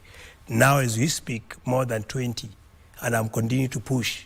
That is 2 years of my work record. If you talk of schools, I'm the first MP even to bring modern school infrastructure. We are talking of tiling in schools to ensure that at least we don't spend money on repair works. Who is copying who? Your colleague from the other side of No, but if you look at my record, my brother, I'm bringing international experience into the constituency. You're doing well. Because I used to serve globally. Now I'm serving my people with a lot of pride. Yes. Because I'm dedicated to make a change in the constituency. Thank you. Yeah. What Yatta? He's lighting up Yatta constituency, literally speaking. All right, that's where we wrap it up. We've done 1 hour already. Mheshimiwa Godfrey Ruku has not made it. I've just received a text message that he's been called somewhere. And Wakili Ishmael Nyariba has also gone to court to attend to an urgent matter. That's how it happens. But we have enjoyed. We've enjoyed. We've done well. We've covered an array of issues. And of course, being a member of parliament, he is well versed and he's not new to this set. So we are able to cover that. Mheshimiwa, thank you so much. I appreciate it. You see? You see? I appreciate. Usimwona huku kwa villages here. Asante sana. Thank you. Robert Basel, Member of Parliament, Yatta constituency. Let's take a break. When we come back, Good Morning Kenya continues, but now on the other side of Zinga, where Dora Manya will be talking about Serikali Jumuishi na Maendeleo, Wilson Sosiot, former NAT SecGen, as well as Dr. Makali Mulu, representing Kitui Central. Dora Manya will be handling that. My name is Victor Low. Good morning.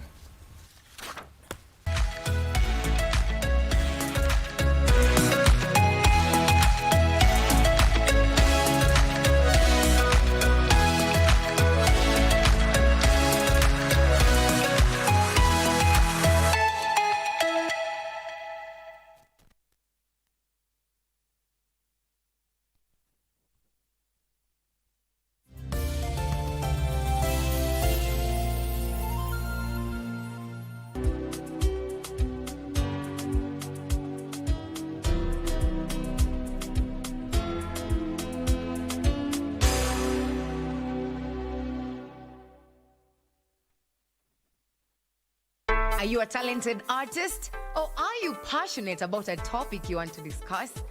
But money can be very hard to find for an upcoming artist. Don't worry, Studio Mashinani has got your back. Sign up on ajira.co.ke to book a session with your music and video producers across the country. Work on your music, jingles, spoken words, and even podcasts to realize your dream. All for free. Studio Mashinani, Radani Talent.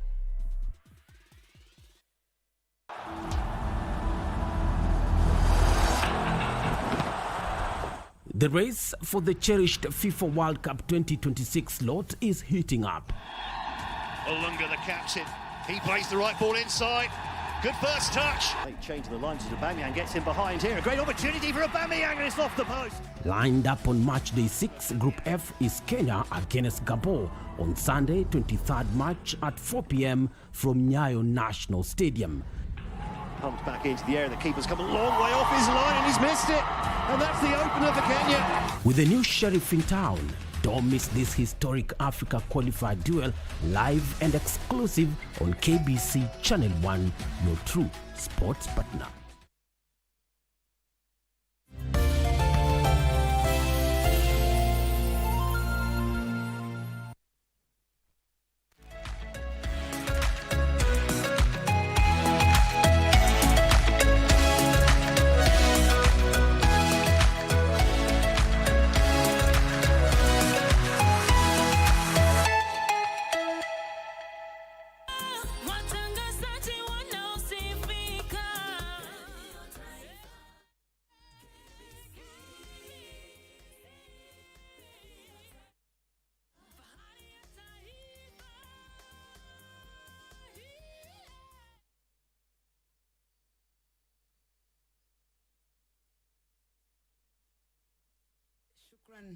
sana mwenzangu Rashid Mwamkondo upande wa pili wa KBC Radio Taifa, na vile vile asante wenzangu upande wa KBC Channel 1 televisheni yako nambari 1 hapa nchini Kenya. Msikilizaji na mtazamaji, karibu kwenye Gumzo Pevu awamu ya Jumanne, na ilivyo ada unajua vile tunafanya mambo, inakuwa ni ushirikiano mkubwa kati ya Radio Taifa na vile vile KBC Channel 1, na tunakaribisha uwe sehemu ya mazungumzo haya, ukaweze kutufuatilia pia kupitia mitandao yetu ya kijamii asubuhi ya leo, KBC Channel 1, vile vile KBC Radio Taifa sauti ya Mkenya, na pia unaweza ukanifuata kupitia @doramanya @Radio Taifa FM @Mwamkondo #Zinga, wakati ambapo tunaanza mjadala wetu wa asubuhi ya leo. Mtazamaji na msikilizaji, wiki iliyopita Nairobi ilikuwa na shughuli nyingi za kisiasa na kimaendeleo, huku Rais Daktari William Ruto akizindua miradi mingi katika kaunti ya Nairobi. Wananchi walijitokeza kwa wingi kushuhudia ziara hiyo ya maendeleo ya Rais Daktari William Ruto, na mojawapo ya miradi mikubwa ni hospitali ya Mutuini inayoratibiwa kukamilika ifikapo Agosti mwaka huu. Hospitali hii inatarajiwa kusaidia kupunguza msongamano kwa hospitali kuu za rufaa hapa nchini Kenya. Na mradi mwingine mkubwa uliozinduliwa wakati wa ziara hiyo ulikuwa mfumo wa maji taka, na mpango huu unalenga kukarabati kilomita 260 za njia za maji taka katika maeneo kama vile Umoja, Kayole na Donholm.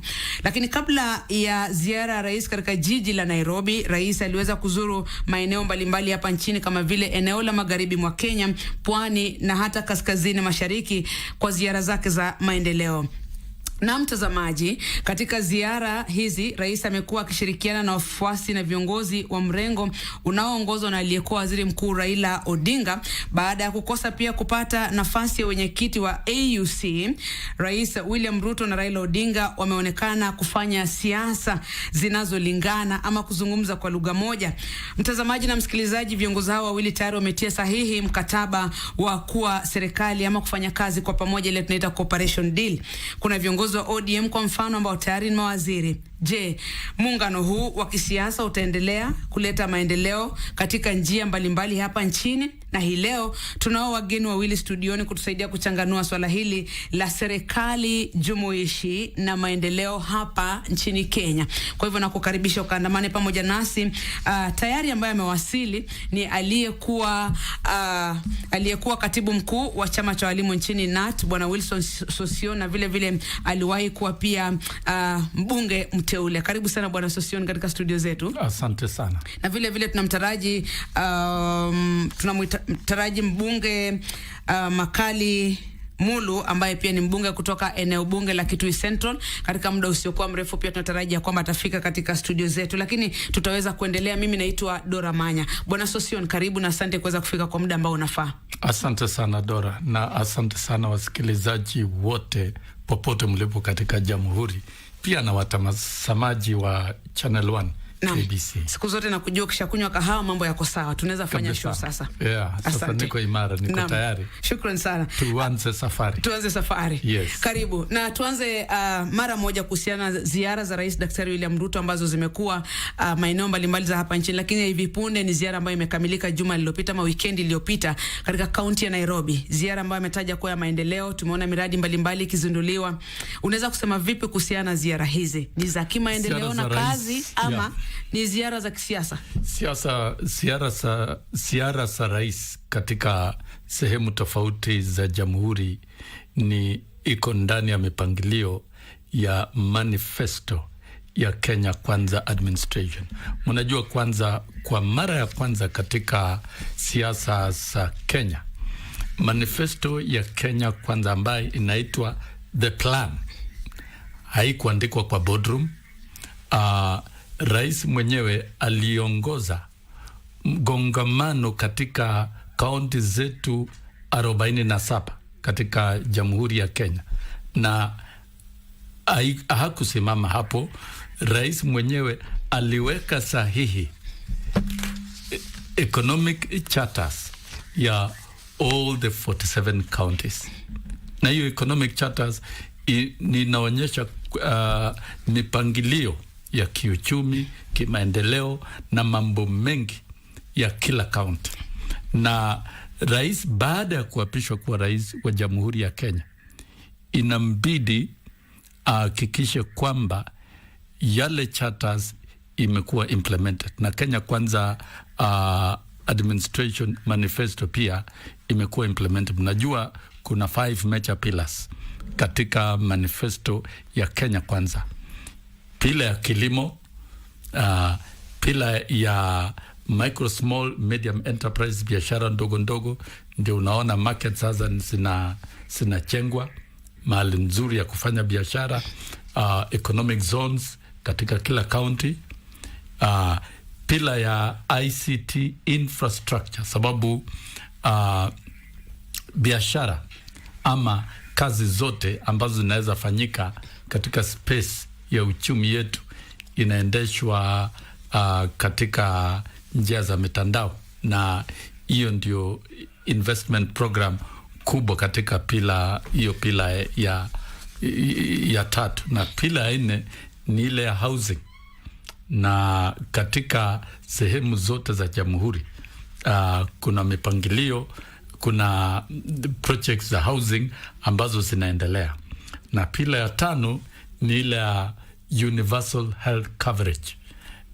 Kwa hivyo hii ni kasi kubwa, na rais mwenyewe aliweka kidole yake, sio mwingine aliweka sahihi, yeye mwenyewe aliweka sahihi economic charters ya 47 counties. Kwa hivyo itabidi kwamba kama kuna uwezekano rais mwenyewe aongoze, atembelee kila county na hakikishe kwamba yale mambo ambayo walikubaliana katika gongamano na wananchi wa kila kaunti ya maendeleo imetekelezwa.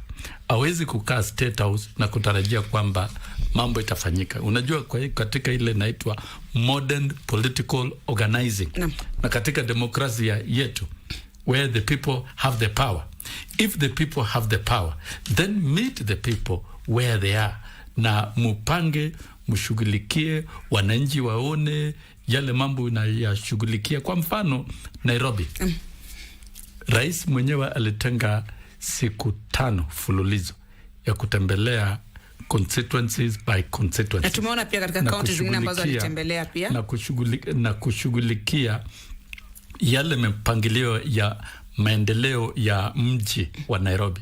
Umeona hiyo mambo ya barabara ya kutoa takataka, kureclaim rivers, kuangalia mambo ya markets, kuangalia mambo ya health facilities, kufungua mashule mingi zaidi, kushughulikia feeding programs na kutengeneza city ya Nairobi kuwa city ambayo inafaa watu wakae na pia inakuwa na mipangilio ya sawasawa. Kwa hivyo rais, hatujawahi pata rais ambaye ako na nguvu, ako na mipangilio, ako na roho kamili ya kushughulikia mambo ifanyike. Na nasema hivyo kama trade unionist. Sawa, shikilia pale bwana Session. Social and economic rights.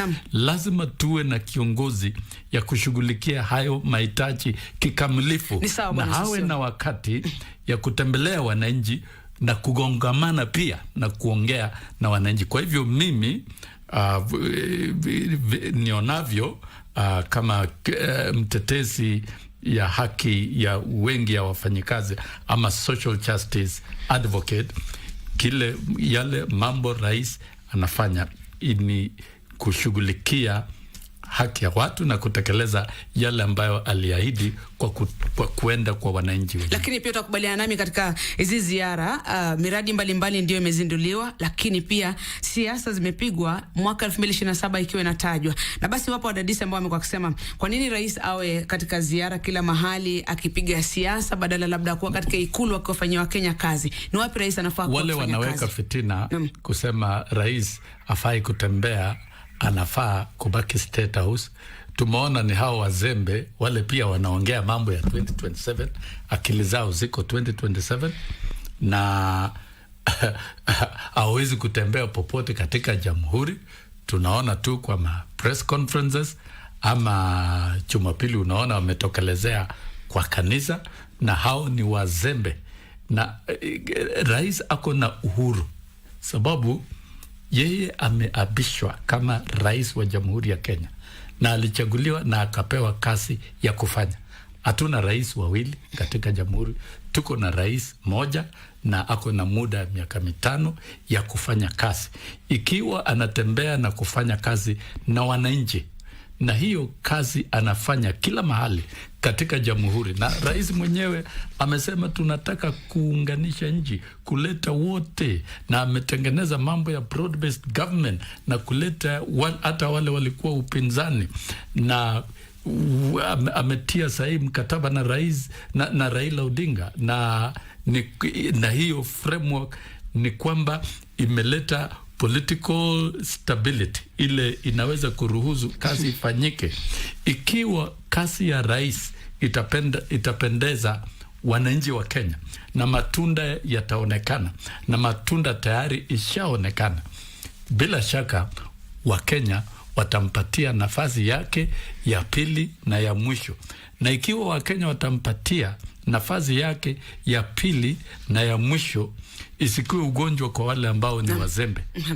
Watu waelewe kwamba rais amechaguliwa kisiasa, and is a political leader of the Republic of Kenya, na ako na uhuru kutembea.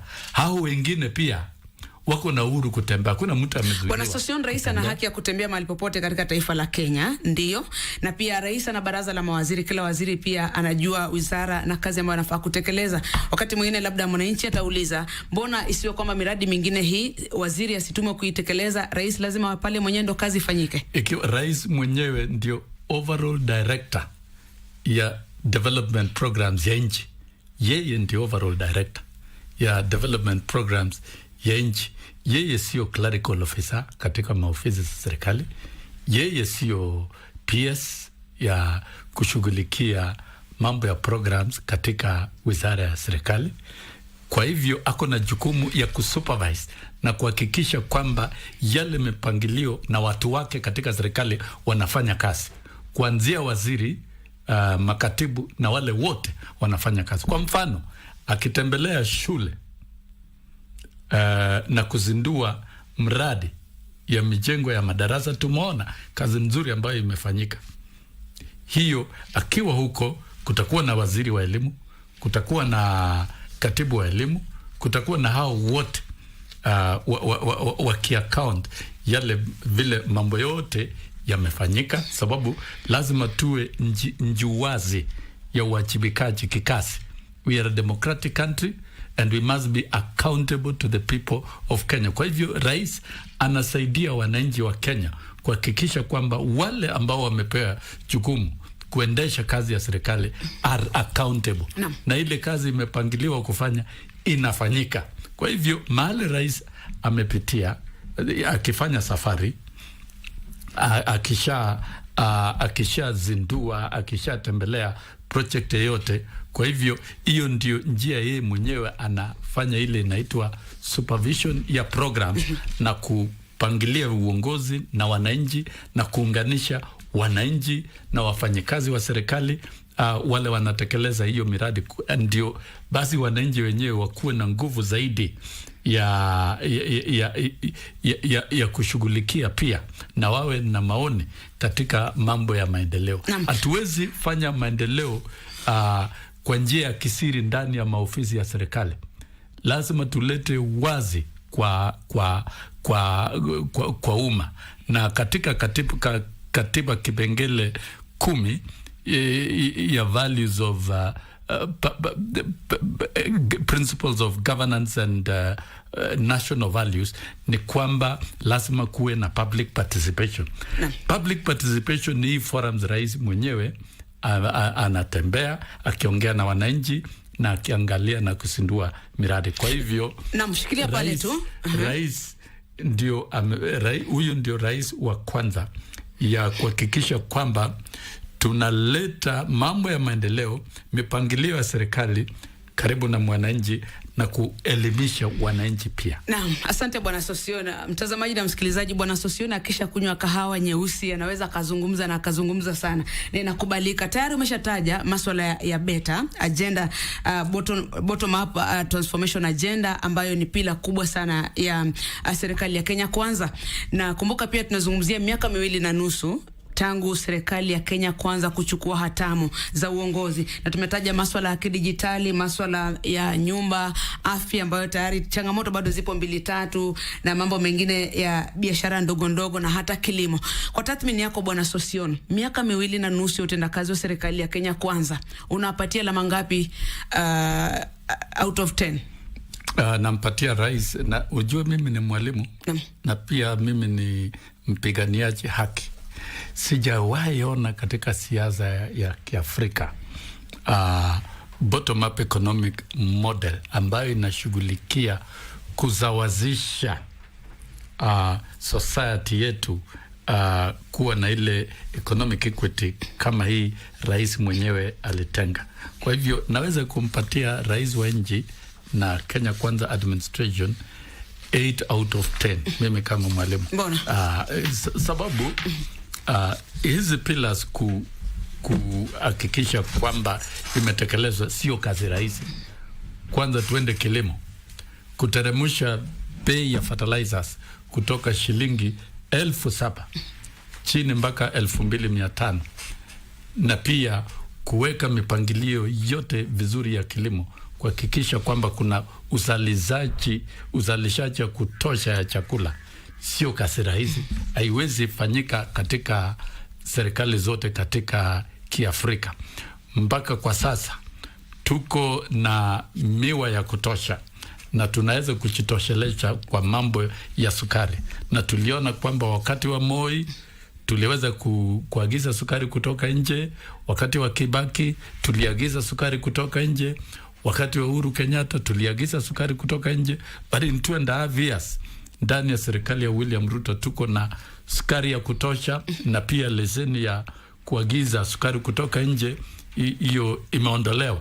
Kwa hivyo wananchi ambao ni wakulima wa miwa kwa sasa wanaona faida wakipeleka miwa Jumatatu kwa factory, kufikia Friday wamelipa.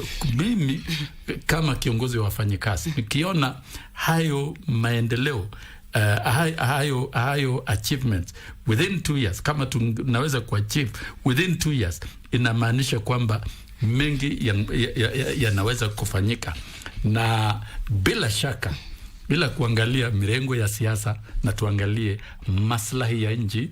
Unapatia alama 8 na tunasema kwamba tuendelee kupiga maendeleo hatua zaidi kwa minajili ya Wakenya. Kwa hiyo inafaa sisi wote bila kuangalia kura ya 2027 ambao wengine wanaangalia na wamezembea wakikaa ndani ya nyumba zao bila mipango, bila kuangalia 2027, tuangalie sasa mahitaji ya Wakenya, yale pillars ambao rais anashughulikia, tuweze kusaidia. 8 out of 10. Asante Bwana Wilson Sosion, aliyekuwa katibu mkuu wa NAT na vile vile alikuwa mbunge mteule. Nilikwambia kishakunywa kahawa atazungumza na atazungumza zaidi.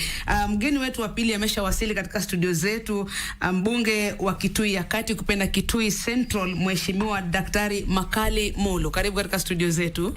Asante sana. Samahani nimechelewa kidogo.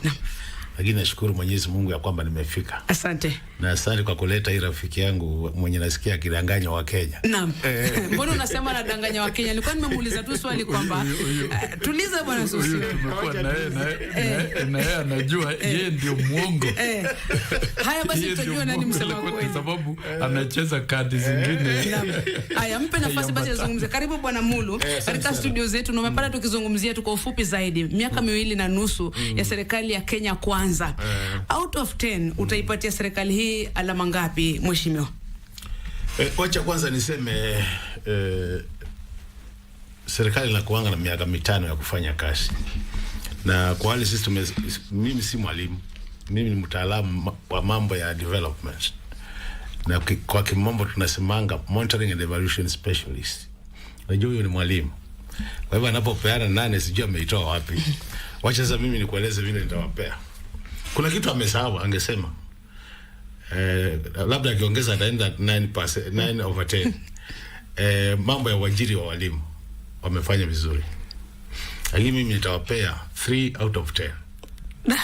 3 out of 10. Kwa nini? 30%. These are the reasons. Ukiangalia walipochukua serikali, kuna mambo kadhaa waliahidi wa Kenya. Jambo la kwanza, kwa upande wa Asla Fund, walikuwa wamesema Asla wataweka pesa mfukoni kupitia kwa Asla Fund. Hiyo uliza Mkenya yeyote kama pesa iko kwa mfuko, atakwambia kuna. Wiki mbili zilizopita PS mwenye anasimamia hiyo upande wa Asla Fund alisema 8 billion hawezi wakachukua, Wakenya wamepotea nayo.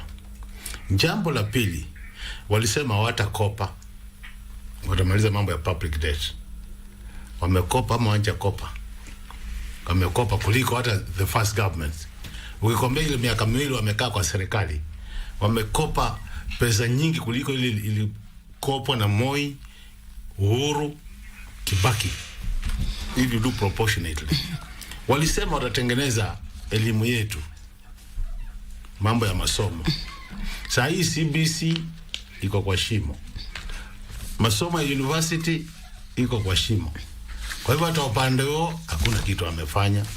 Walisema watatengenezea mambo ya health ili tupate matibabu free na inayofaa. Siku hizi wa Kenya wanakufa kwa nyumba, hawezi wakatibiwa. Ukienda SHA imeanguka. Tuko pamoja. Nakusikiza. Kwa hivyo lakini utasemaje SHA imeanguka wakati ambapo wapo wa Kenya ambao tayari wanafaidi kutokana na mfumo wa SHA? Unajua vile tunasema na hivi, ile SHA ina sehemu kama 4. Ndio. Sehemu ya kwanza ni ile ya dispensary pale ambayo ni free. Serikali inatakiwa iwe imepea wa Kenya free service. Hiyo hakuna kitu inaendelea, dispensary hawana dawa. Ya pili ni ile inaitwa ile ya SHIF sasa, Social Health Fund. Ile ukienda kuanzia level 4, 5 and 6 unalipa. Hiyo ndio sisi tunatakatwa ile pesa tunakatwa. Ile ya tatu ilikuwa ni ile emergency. Ile SHA inafanya tu ni ile emergency. Ndio nasikia mtu akisema nilikuwa na bili ya 500 na nimelipiwa. Lakini Wakenya wengi wako sehemu ya emergency. Wako sehemu ya hii matibabu ya kawaida. Unatembea hospitali, unatibiwa, unaenda nyumbani. Tunapo kukutana na wao kule mashinani, utakuta kwamba wanalia. Na sisi tunasema ni wanalia. Ile nyingine tungependa tuangalie. Ukiangalia ile manifesto ya Kenya Kwanza, walikuwa wamesema yale mambo watafanyia wa Kenya. Na kama mwalimu angependa kusaidia wa Kenya, angekuwa anasema hii ndio tunazitanga performance indicators. Angesema hii ndio tulikuwa tumesema tutafanyia wa Kenya miaka 2 iliyopita na nusu, tumefika mahali wapi, ndio tuseme 8/10. Mimi hiyo nimefanya. They are about 230 indicators, performance indicators.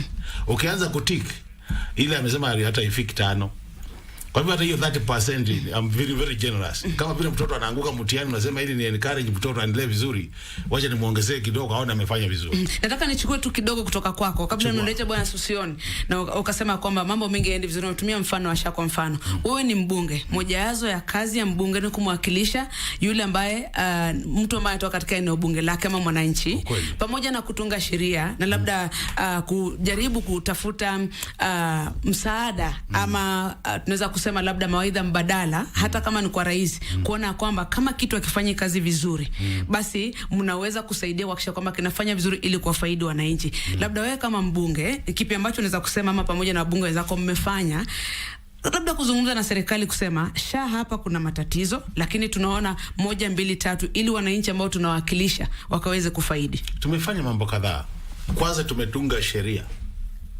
Sisi kama wabunge tulipitisha sheria ya vile mambo ya matibabu itafanywa. Tukadunga sheria kama vile nimekuelezea, Primary Health Care Act. Tukadunga hiyo ya Critical Health Care Act. Tukadunga nyingine Digitization Act ya kuonyesha vile technology itakaa. Kwa hivyo sheria tuko nayo, tumetengeneza. Upande wa utekelezaji, what we call implementation, ndio tuko na shida. Na kawaida utekelezaji unakuanga ni upande wa serikali. Ni serikali ya Kenya Kwanza ina kulingana na katiba ina mamlaka ya kutekeleza, sio sisi kama wabunge. Na tumesema, uliona juzi tulikuwa mbungeni, tulikuwa pale Naivasha kikao cha mbunge, na wabunge wakaweza kuleta maswala nyingi sana, maswali mengi sana juu ya vile inafanya. Na wabunge wakasema tuiondoe, turudishe NHIF. Na kamati yetu ya mbunge imeleta report kwa mbunge ikasema shida yake ni waka enumerate yale maneno ambayo ifanye kazi. Na kulingana na vile tunafanya kazi kama wabunge, sisi report ikiletwa bunge na tupitisha kwamba hii report tumeikubali kama wabunge, ni kamati yetu ya implementation ndio inatakosa iwasiliane na executive Kenya Kwanza government watekelezeje. Huyu ukimuuliza, kwa sababu najua alisoma, ni kwamba kulikuwa na masuala mengi sana hapo ndani tulisema yafanyike mzuri. Jambo la kwanza tulikuwa tumesema ya kwamba Wakenya wengi hawajaelezwa huu mradi unatakiwa ufanye kazi namna gani. Jambo la pili, tuliuliza swali ya ile mitambo inatumika kule, ile ya 104 billion. Si unaikumbuka? Kila Mkenya anajua hiyo 104 billion because ni pesa nyingi sana. Kwa hivyo kuna maswali tuliuliza, maswali mengi. Na tukasema ili iweze kufanya kazi vizuri, ni lazima mambo fulani ifanywe. Na ndio tunatarajia sasa serikali itafanya. Lakini ili serikali la Kenya Kwanza imekuwa na serikali ya kuahidi wa Kenya. Tutafanya, tutatenga, tutafanya. Miaka 2 na nusu imeisha, hatuwezi kuwa tunaongea mambo ya tutafanya. Na tuko tunasema tumefanya. Sosiani, unasikia hiyo maneno? Naam. Najua bwana Sosiani anataka kuzungumza. Sosiani, niahidi unatumia dakika 1 tafadhali. Kwa sababu tuna mambo mengi ya kujadili, lazima tusonge mbele. Nafikiri nafaa nimjibu huyu ndugu yangu. Tumekongamana naye katika space ya media kabla ya kura na baada ya kura, na wakati huo kinara wao alikuwa Raila Odinga, na baada ya kura naona Raila Odinga amebadilisha, ameunganisha mawazo yake na maoni yake na serikali kwa minajili ya Wakenya, na maoni yake ni maoni yake na ninaheshimu, lakini anajaribu kukokota hapa na pale kuangalia 2027. Na kwa hivyo akijaribu kukosoa serikali hapa na pale kwa ajili ya 2027, hapo ndio tunakosa. Hawezi kuona ile indicators mambo ni makosa kwa serikali. Lakini ni sawa, hiyo ni demokrasia. Hustler Fund kama imekuwa absorbed 8 billion na inakuwa ngumu hata kurejesha, inamaanisha kwamba hiyo 8 billion imechukuliwa na Wakenya. Kwa hivyo tukichukua nafasi ya kuzungumzia absorption rate ya Hustler Fund ambayo iko katika Wizara ya Cooperatives, tutaona kwamba there's a lot of success. Na hata kama ni ngumu kurecover 8 billion kama ni ukweli, na sina data ya hiyo, lakini ukweli ni kwamba Hustler Fund has been operationalized na iko katika Jamhuri ya Kenya vile iliahidiwa. Kuajiriwa kwa walimu, mimi nimekuwa katika hiyo nafasi ya kupigania kuajiriwa kwa walimu. Hakuna serikali katika dunia imeweza kuajiri idadi 76,000 teachers, na mipangilio ni kuenda mpaka 116. Na mimi nimekuwa katika hii space. Ukiona Sosiona ametosheka, ujue mambo yanaenda vizuri. Kwa hivyo huwezi kuweka 3% mali. Hata serikali ya Jomo Kenyatta, ya Moi, serikali za marais wote hawakuwahi kuajiri walimu kiwango hiki ambao wanalipwa mishahara mzuri ndani ya framework ya Teacher Service Commission. Na hiyo ni kumaanisha kwamba hali ya kutoa elimu ni bora zaidi. Hii madeni wanasema tumekopa madeni sana. Unajua hii nchi ilikuwa katika debt distress wakati rais mwenyewe alianza kuchukua. Kwa hivyo to remove the country from the debt distress imekuwa kuchukua deni, kulipa deni. Haya, huo ni mjadala ambao tutazamia wakati mwingine. Mambo ya CBC bado tunaendelea na review. Mliona kwamba domiciling grade 7, 8 and 9 ambayo ilikuwa imewekwa kwa secondary schools ilirejeshwa kwa primary kwa minajili ya kuondoa incidental cost. Ile households wangekuwa na fee structures na pia mambo mengi na msigo ya fees. That is a major transformational shift in terms of stabilizing the structure ya education. Na pia zile masomo ambao walikuwa wamewekelea wengi watoto mpaka hata 14 for junior secondary school iliteremushwa mpaka 9.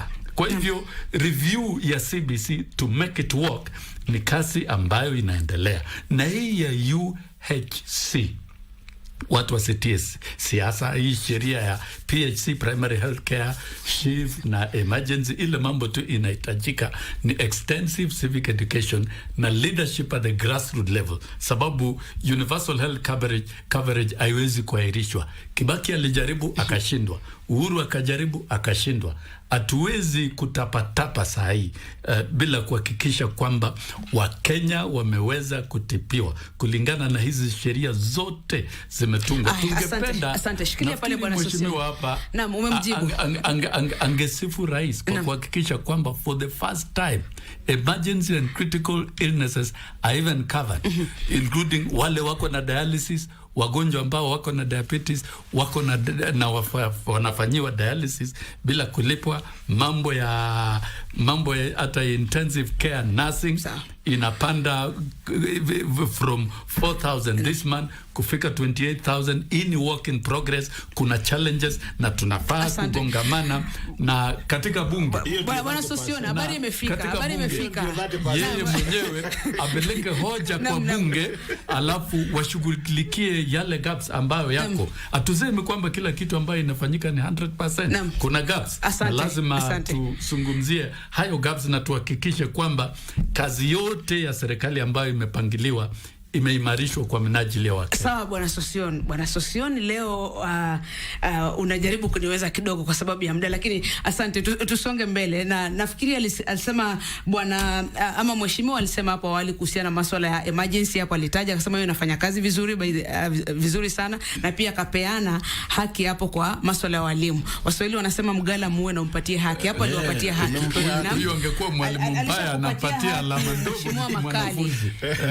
Kama wewe ni mwalimu, patia mtoto alama za haki. Naam. Si kwamba mwanafunzi amekaa sana na amefanya kazi vizuri. Tosha bwana Sosio. Unamnyima alama. Tusonge mbele bwana Sosio. Asante, tusonge mbele. Wacha nije kwako Mheshimiwa Makali Mulu.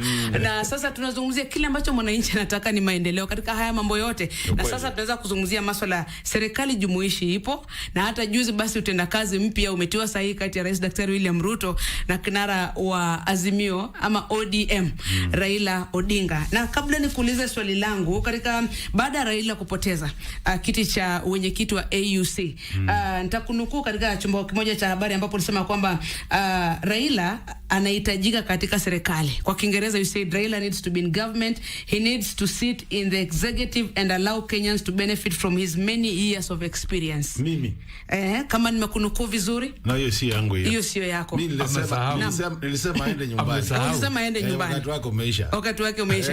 Haya, turejee hapa basi na tuangalie kwa sasa ameingia katika makubaliano pamoja na Rais Daktari William Ruto, cooperation deal wanaita vile. Watenda kazi na kuna mambo 10 ambayo walikubaliana kwamba wanafaa kuyatekeleza kuhakikisha kwamba Kenya imesonga mbele.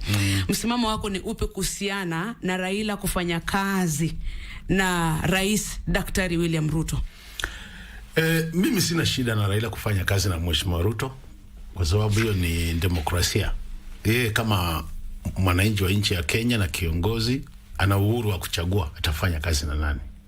Ile shida niko naye na Mheshimiwa Raila ni kutaka kuonyesha Wakenya sisi ni wajinga na toelewe ile wanafanya na Mheshimiwa Ruto. Kivipi? Jambo la kwanza, hii kitu aliweka sahihi ya 10 points. Ukiangalia hizo 10 points, ile point moja hapo ambayo serikali haisifanya bila Raila ni point number 1, implementation of National report. Hizo zingine zote ziko kwa katiba na Kenya Kwanza ina uhuru wa kufanya, wawe na Raila, wawe hawana Raila. Lakini wanataka kujificha nyuma ya hiyo vitu, waonyeshe kama kuna kitu anasaidia wa Kenya. Hii mambo ameweka sahihi ni mambo matatu. Jambo la kwanza ni siasa ya 2027. Jambo la pili ni mambo ya mtu binafsi, kujivaidi kimtu. Na jambo la tatu ni political conmanship. Sisi wa Kenya tumerefuka. Lakini iko katika yale mambo 10. Hii sasa ndio unaona hii 10, hebu tuchukue kwa mfano. Ukisema nataka kusaidia vijana, ati hiyo 10 points, one of them ni empowerment of the youth. Naam. Ukienda kwa katiba yetu kuna mambo ya marginalization. Don't marginalize anybody, women, youth. Ukienda kwa katiba yetu kuna mambo ya chapter 12 public finance management. Resources should be shared equitably. Kwa hivyo kila mtu ahusishwe. Chukua mambo ya public debt. Ukienda kwa Public Finance Management Act, imesemekana vizuri deni letu la kitaifa inatakiwa imanajiwe namna gani. Chukua hizo tu, wewe toa number 1. Hizo zingine zote ni vitu tunaweza fanya. Kwa hivyo tunasema kwanza kuambia wa Kenya yale mambo tunayajua ingefanywa na Kenya Kwanza kama Raila awe huko ni kudanganya sisi. Na ndio tunaita conmanship. Sisi wa Kenya tumerefuka. Waambie wa Kenya tu sisi tunapanga siasa yetu ya 2027 na tunapanga vile sisi mtu binafsi atafaidi. Labda pale tunikukate kidogo tu nani, kabla hata ya masuala hii tunaita handshake kwa sasa, tuliona rais bado akishirikisha mawaziri kutoka upande wa Raila Odinga. Tuko na waziri John Mbadi upande wa Treasury, tuko na Opiyo Wandayi, ndio wako wanne ulivyotaja. Kuletwa kwao watano, kuletwa kwao katika serikali, kutenda kazi katika serikali ya Kenya Kwanza, serikali ambayo pia iko na sera ambazo nyingi yazo labda wao walizipinga. Tangu kuja kwao unaweza kusema ni kipi ambacho tunapiga hatua katika masuala ya maendeleo, ama ilikuwa labda ni kosa kubwa kuwashirikisha hawa ambao nitawaita wapinzani katika serikali ya Kenya Kwanza? Mimi singependa kusema ni kosa, kwa sababu ni wa Kenya na wataweza fanya kazi kwa serikali. Ile ningependa kusema ni hivi, unaona sasa hao watu wameingia serikali na ukiangalia hawa maofficers, mmoja alikuwa chairman wa ODM, mwingine alikuwa deputy party leader, wawili walikuwa deputy party leader, na mwingine alikuwa director of elections. Hao waine, wacha ile mama watukana, huyo alikuwa I think women league. Na wakitoka wakienda tunaongezea na kuchukua waheshimiwa wa ODM Kenya, tunawapatia kamati za mbunge Sisi zinatakiwa siwe simamiwa na wale wengi mbungeni, na sisi tumekubali sio wengi mbungeni. Kwa hivyo unaona, hii tunasema hii ni confusion. Unaona, tunaambiwa ya kwamba hii chama yetu kubwa inaitwa ya ODM, na huyu alikuwa huko wakati mmoja, wanataka kudanganya wa Kenya sisi hatuko serikali, hadi tuko nje. Yani mguu mmoja iko serikali na mguu mwingine iko kwa minority.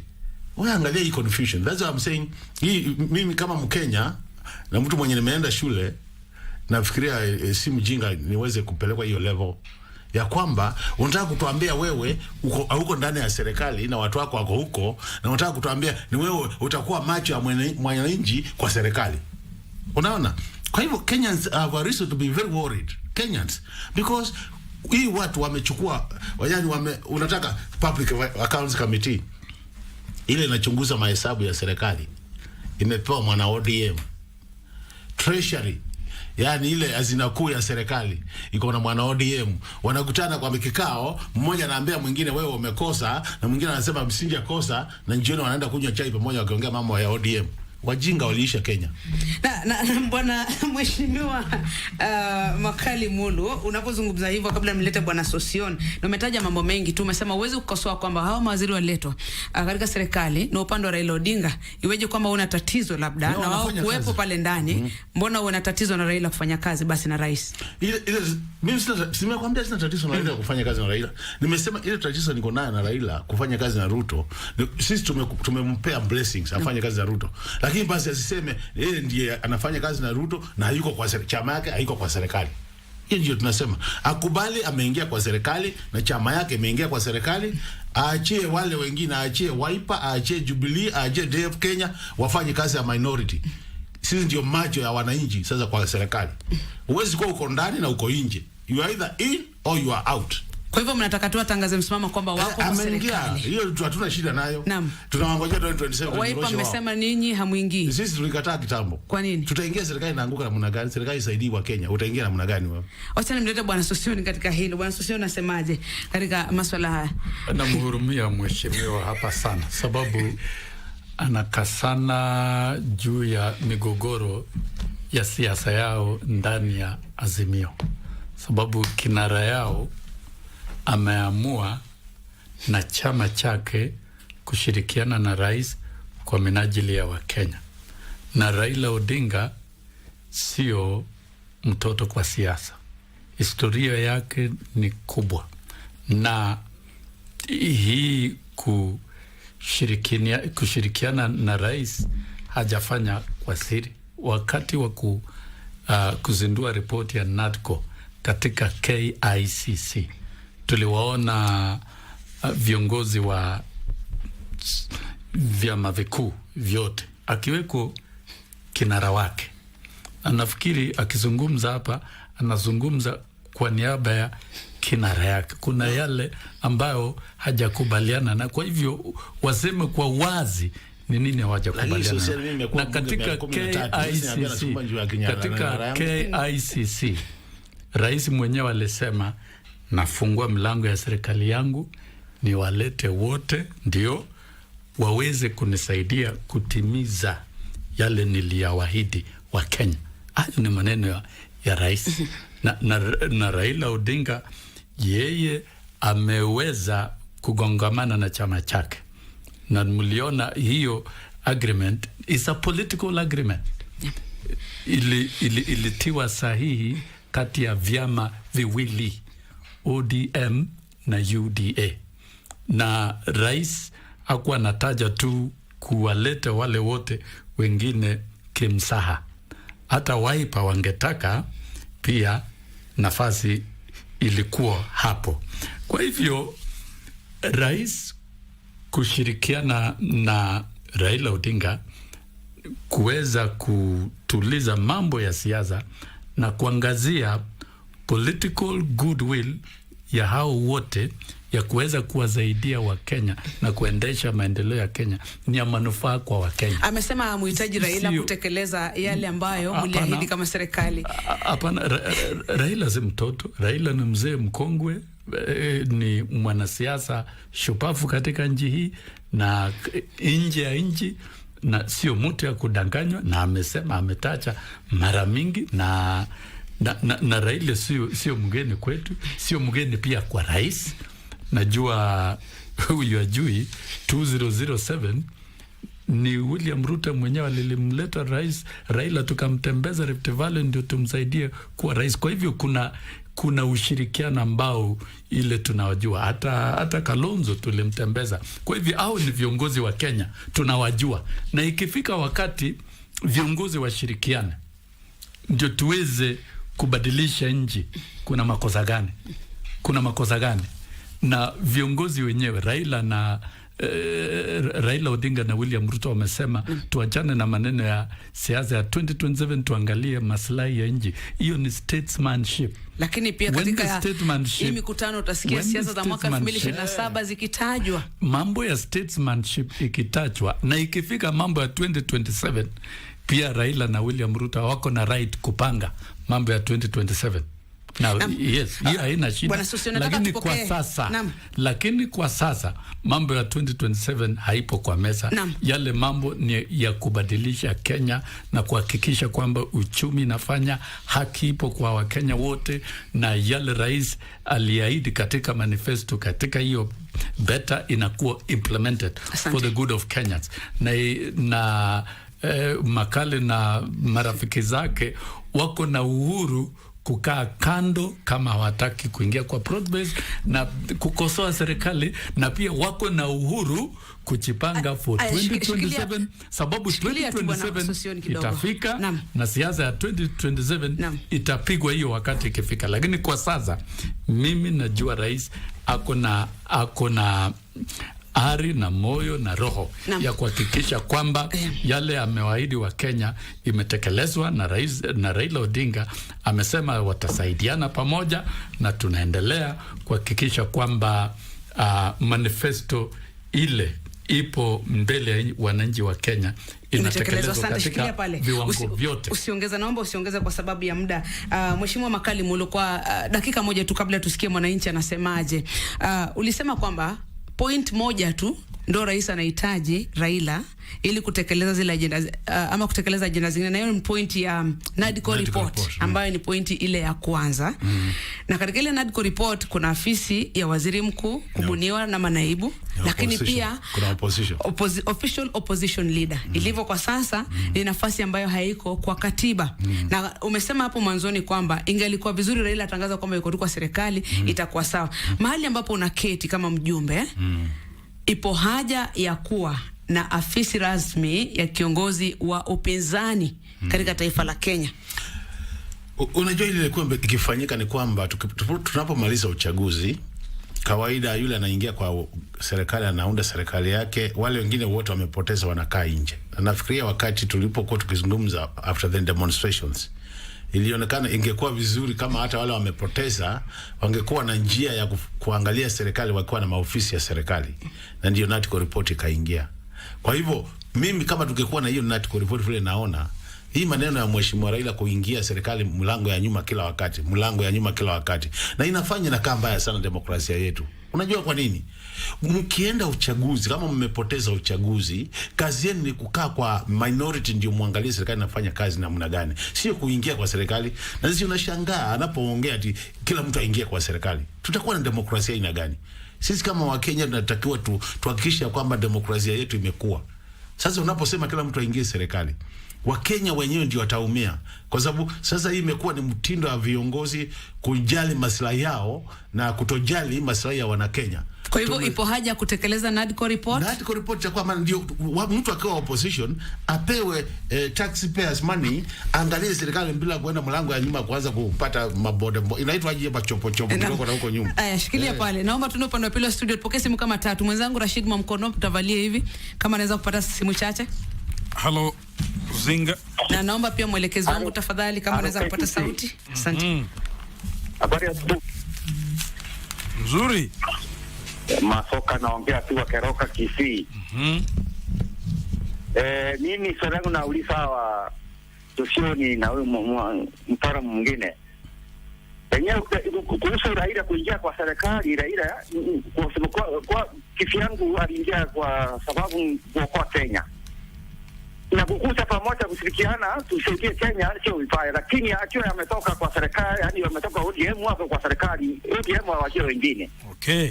Zinga. Hello KBC. Yes. Mbinda ujumba Kikuyu. Hii swali langu nimesikia Sosiona akisema tuko na miwa mingi hapa Kenya, tuimport sukari huko nje. Na shida yetu ilikuwa kama mwaneta hata vitu kwa bei rahisi angalau maisha ishuke chini. Lakini sasa ukienda kwa duka utapata unga juzi imekuwa sijui 115, saa hii ikakuja 130, saa hii iko 145. Sukari ndio bado inapanda bei. Sasa akisema sukari iko Kenya ni nyingi, sasa hatuwezi import, hatumi. Anamaanisha aje na vitu ndio hizi vitanapandisha pole pole ndio Kenya anaendelea kuumia. Hiyo ndio kutengeneza maisha ya raia hapa ni kuumia. Asante. Hello Zinga. Naam, Rashid, dakika moja tu, labda niruhusu nikukatize kidogo upande wa televisheni tuelekee Ikulu, ambapo kuna shughuli ambayo inaendelea pale State House. Kwa hivyo upande wa televisheni tutakuwa tunaelekea Ikulu, lakini tunaendelea na upande wa redio kwa dakika 5 ambazo zimesalia. Kwa hivyo wenzangu upande wa televisheni na ruhusu basi kuelekea moja kwa moja hadi Ikulu tunapoendelea na redio. Rashid, simu mbili. Hello Zinga. Hello Zinga. Hello Zinga za Lusbui. Mnembote barara. Nauliza sasa minority ni nani? Kwa maana huyo ameingia kwa serikali. Okay. Hello Zinga. Asidi. Amjambo studio. Jambo mingi. Na mgeni huyu anaitwa Mulwa. Mulu. Nauliza hivi. Huu muungano wa Raila na Ruto. Hauoni kana kwamba Raila unajua akikaribishwa pale unajua aliondoa mpaka wakati alikaribishwa pale aliondoa wengine anakuwa yeye ni kama ndiye anatumika na serikali. Jina lake ndio linatajwa. Right. Shukran Rashid. Morning, and we're coming to you live from State House Nairobi. That is the motorcade of the Dutch royal. That is King Willem Alexander and Queen Maxima that have currently arrived at State House Nairobi. You can see President William Ruto, First Lady Rachel Ruto, as well as other high-ranking government officials, including the Deputy President, have lined up to receive the Dutch royals. They're coming out of their vehicles. They have arrived for a 4-day state visit that starts today. They landed yesterday, and of course today marks the official day of their state visit here in the capital. There they are. That is King Willem Alexander and Queen Maxima of Netherlands, who have arrived into the country yesterday, and now they are here at State House Nairobi. They're expected to have an tete-a-tete with the President and the First Lady here at State House Nairobi. And of course, among other issues that will come up from their bilateral talks, you can see the president showing the king himself, the deputy president there, the prime cabinet secretary Musalia Mudavadi as well as the CDF general, and of course the governor of Nairobi, that is Johnson Sakaja. Currently, they are being led into the pavilion of State House Nairobi. Of course, they are meeting high-ranking officials from the Kenya Defence Forces, from the Army, Navy, as well as the Air Force. Now, the president is expected to have an tete-a-tete with the king himself, and of course the First Lady as well is expected to have an tete-a-tete with Queen Maxima. Currently, they're heading over to the podium where we do expect the national anthem of both countries to be played, and of course the king also will be expected to inspect the guard. As and when he finishes inspecting the guard, he will also receive a salute, and after forward that is that they will have an tete-a-tete with President William Ruto to discuss an array of issues. You do know that this has been 60 years Kenya and Netherlands have had a good relationship, and right now I want to hand you over, given that the national anthem is about to be played. National salute. Present arms.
Your Majesty, Guard of Honor, mounted by Kenya Army, present and ready for your inspection, sir.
Your Majesty, may I have your permission to march off the Guard of Honor, sir?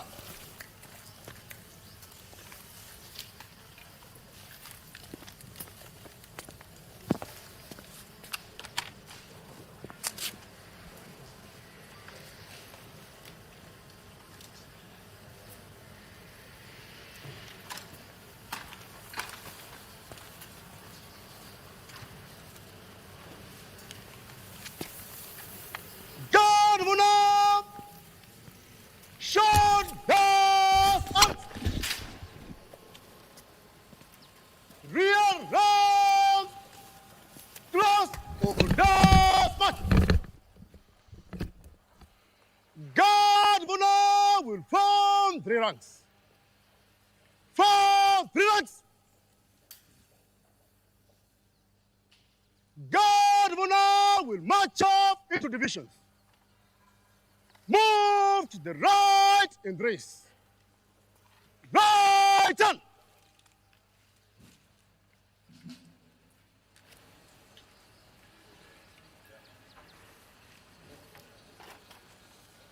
To your duties.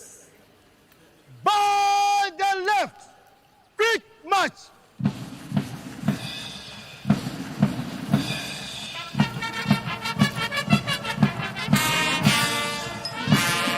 By the left, left heel.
Well, you can see that was a short program that started off the Dutch royal visit here to State House Nairobi. You can see now the royals are meeting high-ranking government officials from the Deputy President, the Prime Cabinet Secretary Musalia Mudavadi, all the way to the Governor of Nairobi, Johnson Sakaja, Defense Cabinet Secretary Soipan Tuya, the Cabinet Secretary as well as Rebecca Miano, and other state officials, not just here from State House, but various ministries and departments within the government. And of course, what you've just witnessed, if you're just joining us on our screens, was a simple ceremony to honor the visit of the Dutch royals when they just arrived to the country. The national anthems of both countries were played. Shortly afterwards, the guard of honor that was mounted by the Kenya Army, the King Alexander, of course, had the opportunity to inspect the guard, and he also received, as well as Queen Maxima, a 21-gun salute to, of course, signify the start of their 4-day visit here, state visit to Nairobi, Kenya. And of course, they're expected to have a lot of engagements, not just here with government officials, but people across the country, from businesses, young people, as well as visit various key installations that are very critical to the relationship, bilateral relationships to this country. And of course, both of them, President William Ruto and King Alexander, are expected to retreat to have an tete-a-tete, as well as the First Lady, that is Mama Rachel Ruto, and Queen Maxima are also expected to have an tete-a-tete. That closed-door session, of course, will not be televised. As and when they conclude, they will be finishing and then coming back to address the nation. And of course, the King and Queen Maxima were also accompanied by none other than 3 ministers, that is Caspar Wilmark of Foreign Affairs, Renette Clever, the Foreign Trade and Development, and Ruben Brackermans of the Defense Ministry. And of course, you can see even some of the leaders will have to wait for the tete-a-tete to be concluded so that the President William Ruto and the King can come out to address the nation.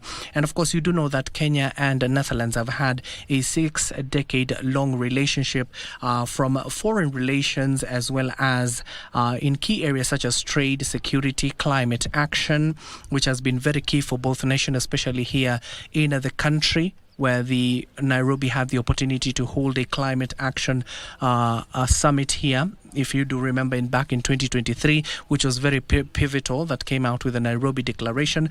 I'm sure they will be addressing on that particular issue, as well as the youth empowerment in the program, long program that they will have. Queen Maxima and King Alexander, they'll be engaging the youths of this country to reinforce their long-standing partnership between Kenya and Netherlands. Now, the royals will also engage in high-level meetings with high-ranking government officials to discuss collaboration in governance, peace and security, and economic development. And also they will be signing, of course, the culmination will be the signing of the Memorandum of Understanding in the sectors such as tourism, trade, agriculture and logistics, which will further strengthen investment opportunities and business partnerships for both nations. But right now, I want to take you back to the broadcasting house, as and when the President and the King will come out to address that joint briefing, we'll be taking you live once more. But for now, let's head over back to the broadcasting house.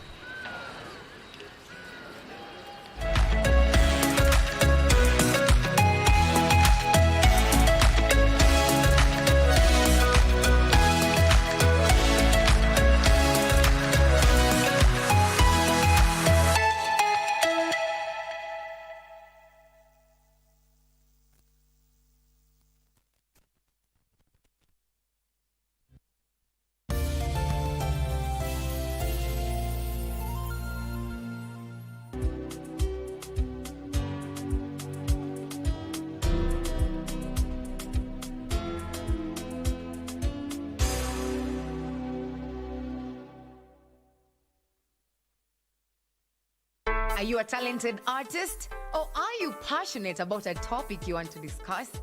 But money can be very hard to find for an upcoming artist.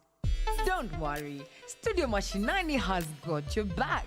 Sign up on ajira.co.ke to book a session with your music and video producers across the country. Work on your music, jingles, spoken words, and even podcasts to realize your dream. All for free. Studio Mashinani, Radani Talent.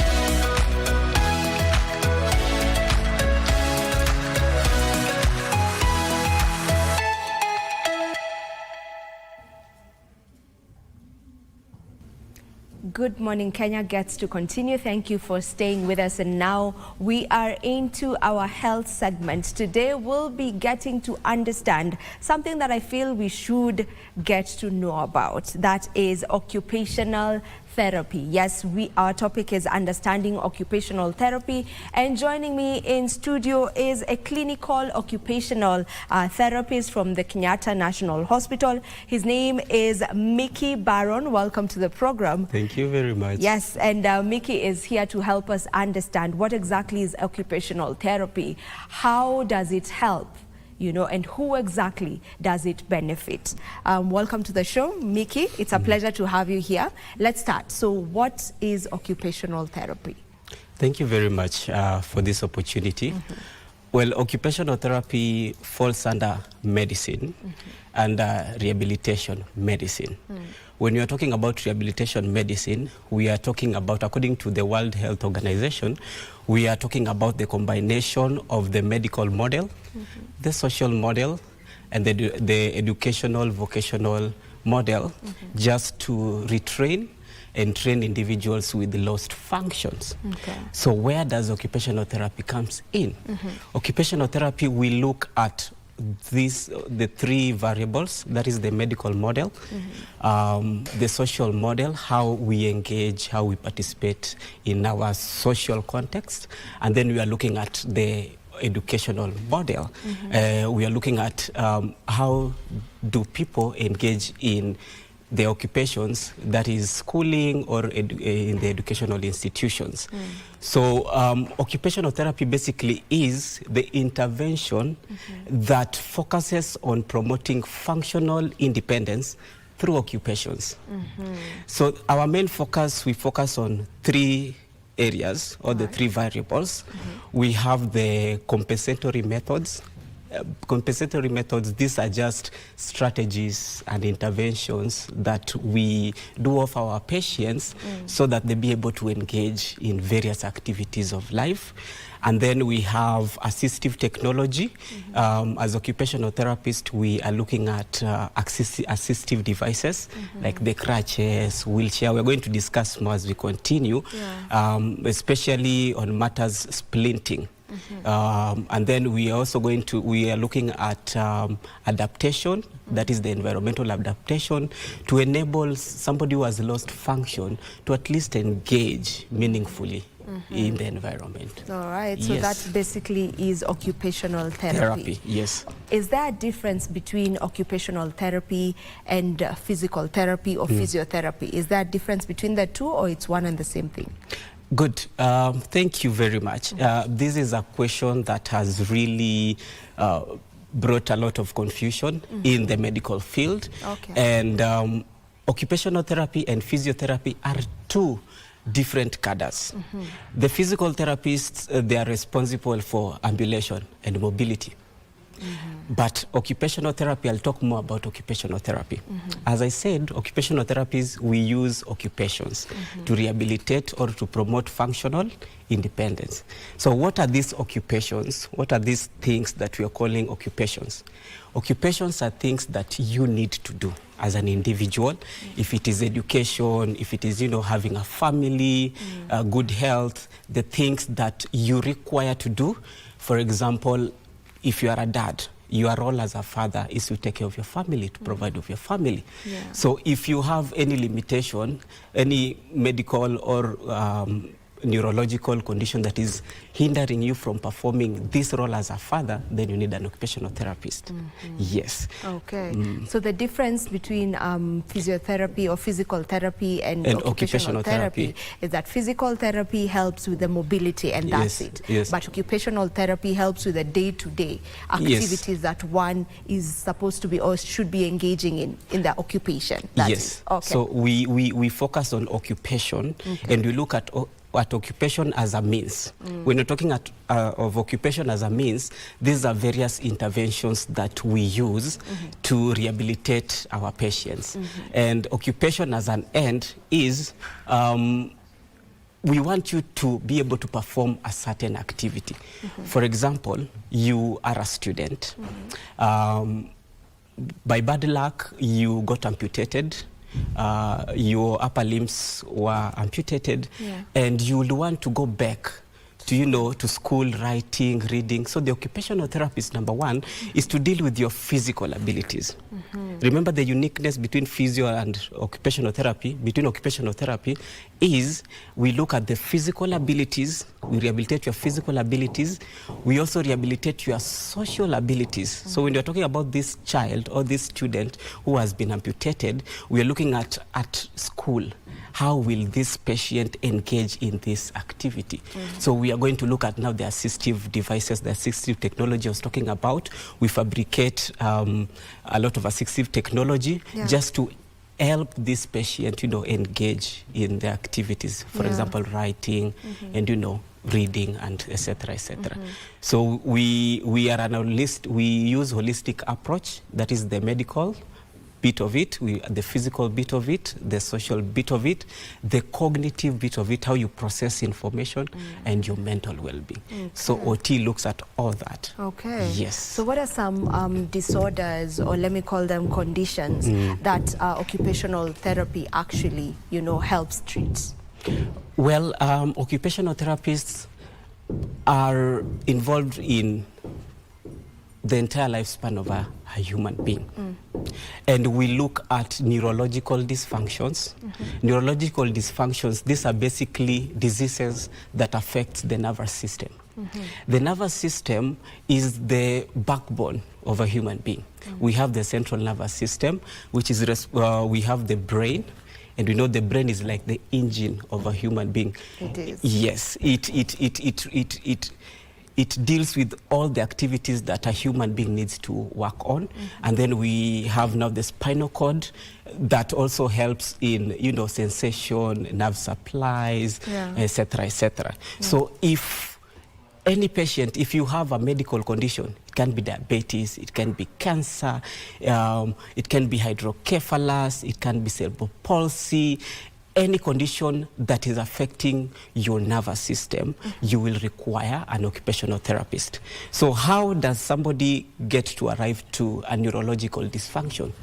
We have acquired neurological dysfunction where somebody wasn't born with this kind of conditions. Either they acquired it through road traffic accident, through traumatic brain injuries or assaults or traumas that are there. And then we have those neurological dysfunctions that are congenital or are hereditary.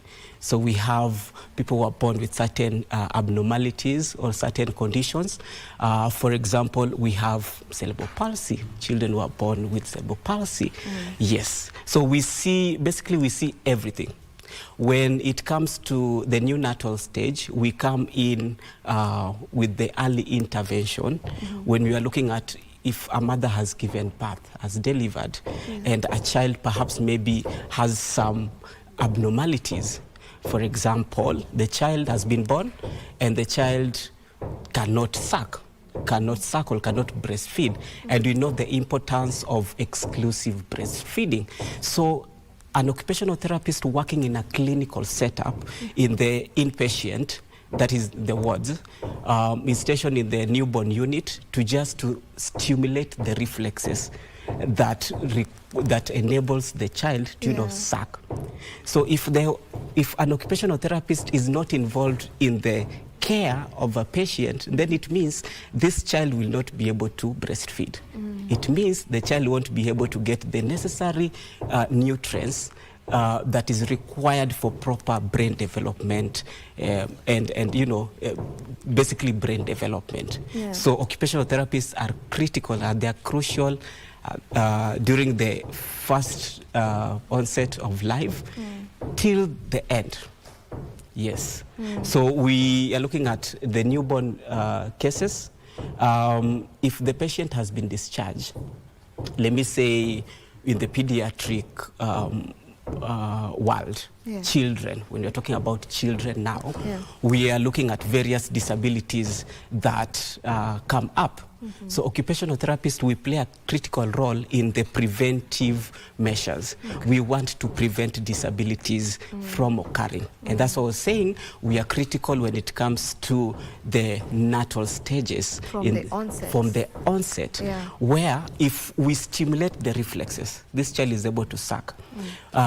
If a child, for example, wasn't able to cry, it means the brain did not receive enough oxygen supply. It means the brain does not know how to function or to operate well. So the occupational therapist, from the initial, the early intervention phase, the occupational therapist starts to do use therapeutic approaches or therapeutic interventions, like basic exercises, physical exercises, basic stimulation of the sensory nerves, the nervous system. We are talking about the relationship between the mother and the child. So the occupational therapist facilitates that. So when the child continues growing up, we have neurodevelopmental disorders. Neurodevelopmental disorders, their onset is, they basically begin before preschool era. This is where at the age of 2 years, 3 years, parents or individuals start noticing that their children or their babies, they have some deficits. And these deficits are characterized by poor performance of activities of daily living. That is, when it comes to feeding, you find that children are unable to feed. Feeding entails taking food from the plate, putting it into your mouth, chewing it. So because the mouth is one of them, is the major component of feeding, occupational therapists are specialized in oral motor facilitation. So when there is any deficit, if there is weak muscles around the oral region or the mouth region, any sensory deficits, then the occupational therapist comes in to be able to tackle this issue.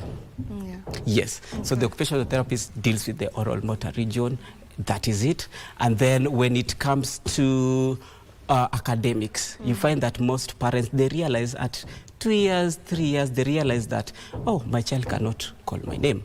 My child does not behave. There's that, the delayed speech that you get to hear with most parents. Maybe they say, okay, I feel like my child has delayed, in terms of him or her starting to, use words and whatnot. Is that also something that occupational therapists deal with? Yes, and I'll pick it up from this angle. We look at the developmental stages of a child. And developmental stages, how will you want to realize that or identify that your child or somebody is delayed developmentally? We look at 1 year and below. If your child does not achieve a certain milestone, for example, at 0 to 2 years, a child is supposed to be able to have head control, supposed to support the head, not the head falling sideways. At 6 months, a child is supposed to sit. So you find out that if your child is unable to attain these milestones, then you need an occupational therapist. So the occupational therapist is to come up with the various frames of references of the various approaches that will aid this child to achieve a certain milestone. So when it comes to delayed in speech, I've been interacting with a lot of parents in the clinical setup.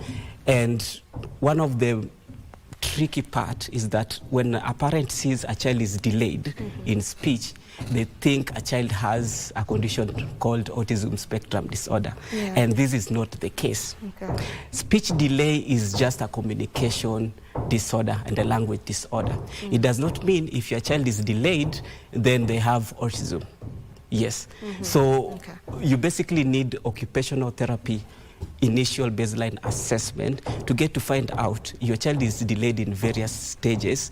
What can we do, and what are the various personalization or individualized approaches that we can use to promote your functional independence and your meaningful engagement in occupations. And as a child, the occupation is play. Yeah. Yes. All right. Speaking about that, you know, occupational therapy also involves, you know, using assistive devices. Yes. So maybe what are some of the aids that are used in OT? Okay. When you're talking about assistive technology or assistive devices, these are external devices that are either placed on a body part. Yeah. It can be your upper limbs. When I'm talking about upper limbs, your hands, your lower limbs, it can be your legs. So we do fabricate an assistive device called splinting. When you're talking about splinting, this is a thermoplastic material that we use to just aid in, you know, protecting the part of the body that is affected. Number one, the importance of splinting, number one is it protects weak muscles. So if you're paralyzed and maybe you have stroke, you have muscle wastage, the muscle dystrophies, we fabricate splint to aid in to protect your weak muscles. Number one, to protect or to strengthen your muscles. Number two, we use splinting for positioning. For somebody to engage in therapeutic or occupational based activities, we have to have a functional position. So functional position means a position that will enable you, if it is taking water from this cup and maybe you have a hand issue. So the occupational therapist is going to fabricate a splint called a hand resting splint just to promote the functional independence, to enable you to use your hands. Yes. And when you're using your hands, the splint is able to enable you, you know, to make those exercises. If you're having a dynamic splint, when you're having those therapeutic exercises, remember I said occupational therapy, we use occupations, practical activities. The Swahilis say occupational therapy ni tiba kwa njia ya vitendo au tiba shughuli. We do practical things. We fabricated this splint. We have various types of splint, the dynamic splint that will enable you, you know, do the physical exercises, and at the same time you're able to, you know, engage in various occupations. For example, if you want to hold a cup, you're able to hold the cup and drink it. So the occupational therapists, when it comes to hand, we are hand specialists, hand therapy specialists. So we look at the hand functions, we look at the prehensile patterns, the various patterns. If you want to open a door, you have to, there's a way you have to hold the key and you know, unlock it. If you want to hold a cup, there's a way you're holding it. So if you have a limitation, for example, you have a tendon tear, and they've done tendon repairs, of course, and you need to go back and, you know, hold your cup. So the occupational therapist is to do those basic exercises and engage you in therapeutic activities so that your brain is able to register this skill, this new skill, that we are trying to train it or retrain it. Yes. Are these conditions common? You know, being that you've worked in this space for a while now, yes. Are these conditions that are common in our hospitals? In our hospitals, they are quite common.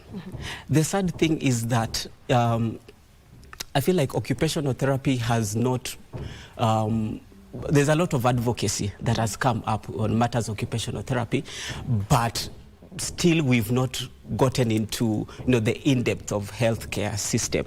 So we have various conditions.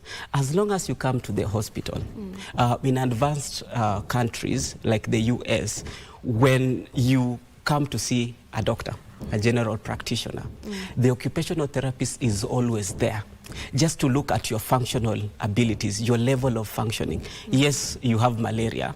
Yes, you have bronchitis, you have TB, blah, blah, blah. And this disease or this condition has hindered you from performing or from engaging in what you'll want to do, you are required to do, and you need to do. So the doctor will look at the general medical assessment. Yeah. Remember, doctors fall under curative medicine, as we fall under rehabilitative medicine. So when the doctor is assessing you on matters, diagnosis, and trying to find out the investigations that the doctor is doing, the occupational therapist is supposed to be there side by side to know when you are admitted. When you're looking at the occupational therapy process, when you are admitted, we look at the screening, the assessment. The occupational therapist is now able to look at what are your activity levels, what are your activity demands. And because you are ill in a way, how can we facilitate your engagement in the various occupations? Yeah. Yes, so that is a gap that I'm finding it in the country, where the general medical practitioners, the clinical officers, the nurses are not involving occupational therapists in their treatment when they are that initial encounter with the patient. So I feel like it is high time because we are moving away from the medical model. The medical model is still there, but currently we are moving at the right-based approach where everybody is empowered, everybody knows their rights. Yes, and if the occupational therapist is not involved in the care plan, then there might be a mess somewhere. So we still have a lot of advocacy to do when it comes to occupational therapy, right? Yes. Because I'm imagining a condition like someone being bow-legged, yes, right? Yes. This is something that can be corrected by an occupational therapist, right? From the very start, maybe from the, from the child growing, just them from being a baby, you get to notice that.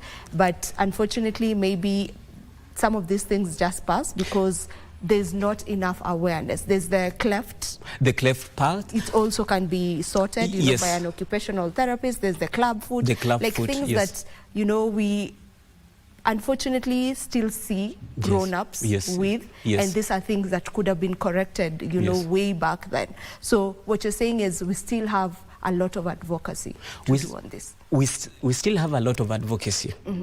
And we, as occupational therapists, we use an approach called the interprofessional approach or collaborative approach.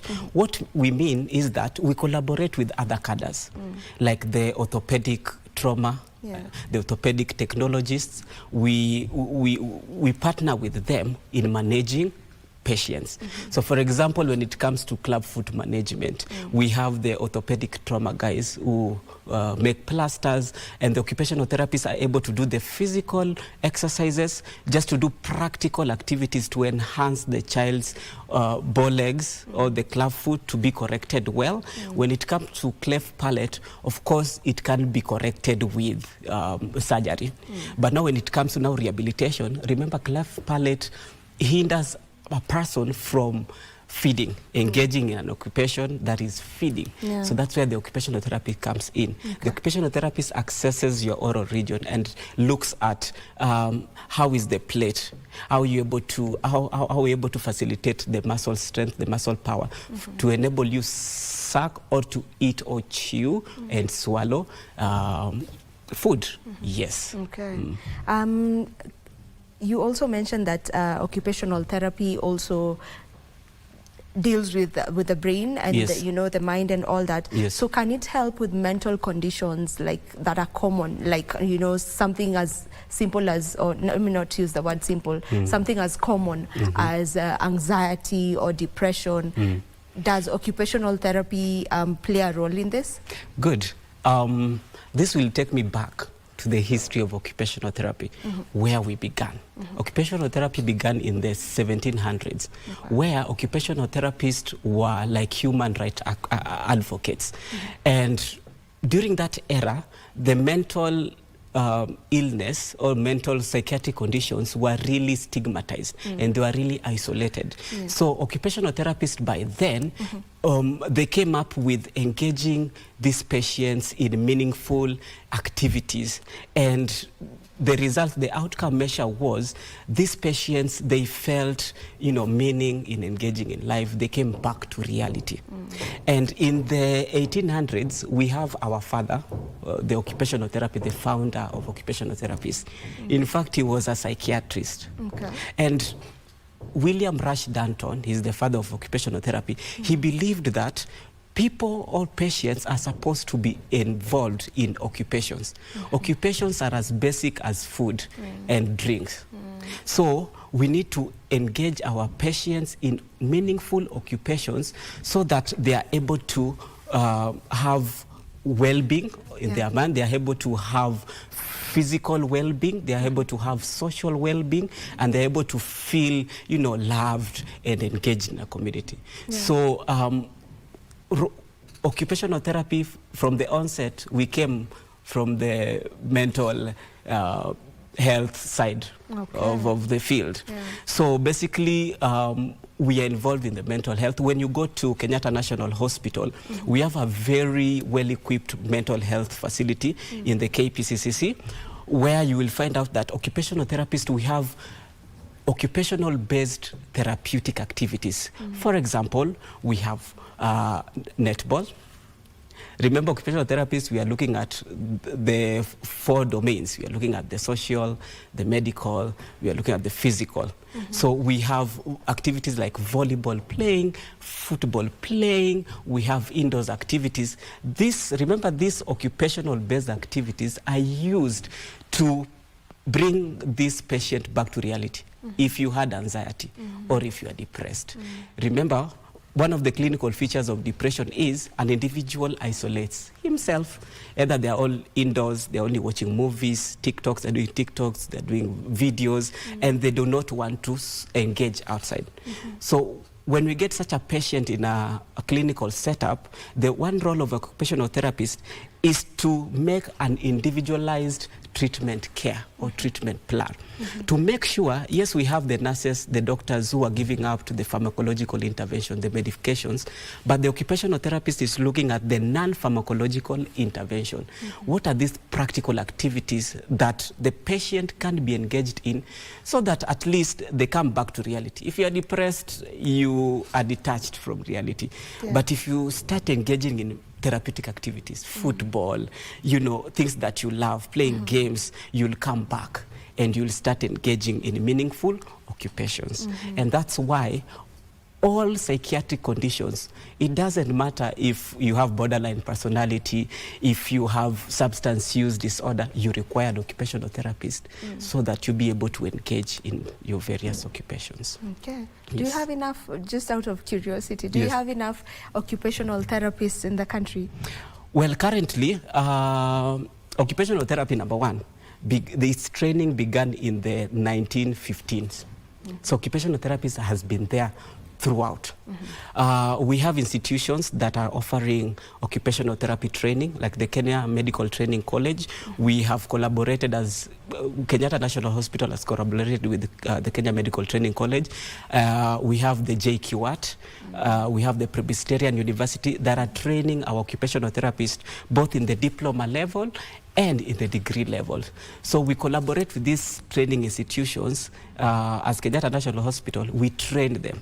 So as Mickey Baron, I am a clinical trainer, instructor. I train occupational therapists in the country so that they are more effective and competent. On matters, if we have enough occupational therapists in the country, we have occupational therapists. The matter is, I talked about occupational therapy. We've done advocacy, but the visibility is not there. And right now, disability, impairment, special needs is really coming to arise. And one way that the government, either the Ministry of Education or the Ministry of Health can collaborate is to employ occupational therapists so that they are able to work in a clinical setup to sort these occupational dysfunctions that our clients have, or to have occupational therapists working in a school setup to enhance, participation in school activities. So the issue is now the absorption of occupational therapists. We need occupational therapists to be absorbed, and universal health coverage is giving us that leeway. But it is high time now the Ministry of Health to advocate for more occupational therapists to aid on the special needs, you know, the disability population. Yes. Okay, I hear you on that. Now, maybe what role does the family or the caregiver play in all of this, you know, in the therapy process of a patient? Of a patient. Thank you. Occupational therapists, we use a certain approach called community-based approach. So community-based approach is a community-centric approach where we use a scientific perspective as occupational therapists, but also we advocate for empowerment and capacity building of caregivers and parents or persons living with disability. So how do we collaborate with this cohort of people? Number one, we do a lot of partnership as occupational therapists. We are partnering with support groups for parents with children with special needs. We have WhatsApp groups that are there, Facebook social media groups that are there. Occupational therapists are there just to guide them, to help them psychologically, to give them the right pathway of intervention. Yes. So how do we involve our patients? When you come for treatment at Kenyatta National Hospital, that is occupational therapy, number one, we look at the occupational therapy process. The occupational therapy process, these are just the stages that we follow during our intervention till the discharge. So when you are referred to us, well, the beauty of occupational therapy, you can just walk in. You don't need any referral from a doctor or any specialist. Take us through that process. Yes, so the occupational therapy is, you walk in. At Kenyatta National Hospital, we are stationed at the tower block, the old hospital tower block. So when you just enter, if you see that there is somebody who is unable to perform their self-care, dressing, toileting, grooming, there's somebody who is unable to go to work, perform, be productive enough. There is that person who has issue with the leisure. They cannot no longer participate in occupations that they love doing. We have children who cannot play. We have people who have sleep hygiene issues. We have people who have educational issues. So when you come, when you see that somebody has a deficit in all these components, you need to come to an occupational therapist. Just walk in. The second process that we will do screening. Screening, we're looking at the eligibility criteria. How eligible are you for our services? Is it something that we can just educate you and give you home programs to give out carryover skills? So we empower parents. You can go and do this at home. If you see it does not work, you can now come back. You come back, we now start the assessment process. When we are looking at the assessment process, we are looking at the standardized assessments. Standardized assessments, these are approved, tested tools that we use. As Kenyatta National Hospital Occupational Therapy Department, we have formulated our assessment tools that aid us in finding out the pertinent needs of our patients. We have the non-standardized assessment tools. Non-standardized assessment tool, you will find an occupational therapist maybe working in the periphery, maybe a place like Isibania, there is no enough resources. The occupational therapist will use a non-standardized assessment tool, where now we'll use interviews and observations, asking you questions just to find out what are the areas that are amiss. So when you are doing our assessment, occupational therapists are looking at the various domains. Domains, these are just rules and frameworks that guides an individual's work. So we look at the areas of occupation that I've talked about. We look at the client factor. We look at the belief of a client, the values of a client. We look at the physiological processes, the body function. We look at the anatomical structures, the anatomic structure. We also look at the performance skills. When we're talking about the performance skills, we are looking at the perceptual skills. Perceptual skills, when we were in high school or primary, we were taught on the 5 senses, smell, touch. So as occupational therapists, the books says that human beings process information through all these senses. For you, you know 5, as we know 8. So we are looking at all these senses. We're looking at how do you process information. When it gets to your brain, how do you modulate this information? And how do you give out a meaningful output. So if you have an issue with your processing skills, you need an occupational therapist to come in. If you have an issue with your motor and praxis skills, motor, we're not talking about motor, we're looking at the gross motor skills. The gross motor skills are just the usage of the big muscles that helps us in running, jumping, walking. And then we have the fine motor skills that enables us do, writing, just do minute activities. So if you have issues with this, the motor skills, you need an occupational therapist to assess and to intervene. And then when I'm talking about praxis skills is the idea that you have. Right now you're writing something down. There is an idea that has come to you. Yeah. And you have that motor planning. You've already executed it. You have the executive functioning. These are complex cognitive abilities. You're able now to write. But if you have an issue with your praxis, for example, you have suffered from stroke and your memory has been affected, your cognitive skills has been affected, your problem-solving skills, judgment skills are affected, you will not be able to process that kind of activity that you have an idea, I want to write down, Mickey Baron, you cannot write. And then we look at the emotional regulation. We have persons with emotional issues. We have children who have temper tantrums, especially children who are on the spectrum, neurodivergent children who have speech delays, who have stereotypic motor issues, and who have emotional issues. So occupational therapists are coming in to regulate that. All right. Thank you so very much, Mickey Baron, you're welcome. For joining us on this conversation. And this is a conversation that should be ongoing. Today we've gotten to touch base on what generally occupational therapy is, getting to understand it. So maybe as the days go by, we'll get into each one of them. Try look at autism, what is it all about? Cerebral palsy, what is it all about? And so on and so forth. So thank you so very much. You're welcome. All right, this is where we end this particular conversation. With us in studio is a clinical officer and occupational therapist from the Kenyatta National Hospital. His name is Mickey Baron, and we were speaking about occupational therapy and getting to understand what it is all about. This is where we put a cup. My name is Vivian Degwa. Do enjoy the rest of your viewing. Goodbye.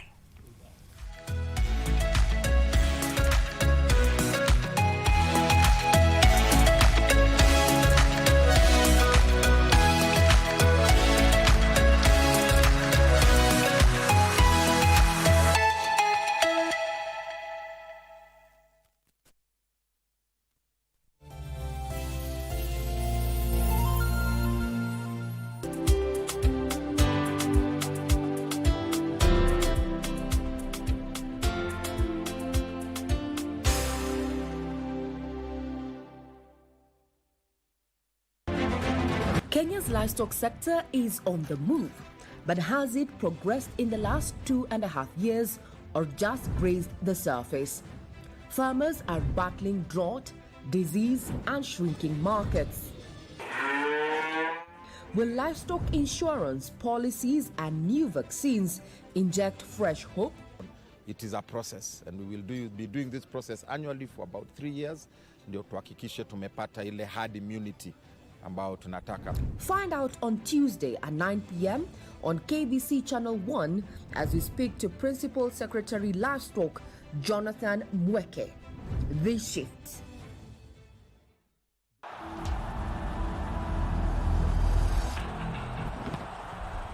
The race for the cherished FIFA World Cup 2026 slot is heating up. Olunga, the captain, he plays the right ball inside. Good first touch. Change the lines as Aubameyang gets in behind here. A great opportunity for Aubameyang, and it's off the post. Lined up on match day 6, Group F is Kenya against Gabon on Sunday, 23rd March at 4 p.m. from Nyayo National Stadium. Comes back into the air. The keeper's come a long way off his line and he's missed it. And that's the opener for Kenya. With a new sheriff in town, don't miss this historic Africa qualified duel live and exclusive on KBC Channel 1, your true sports partner.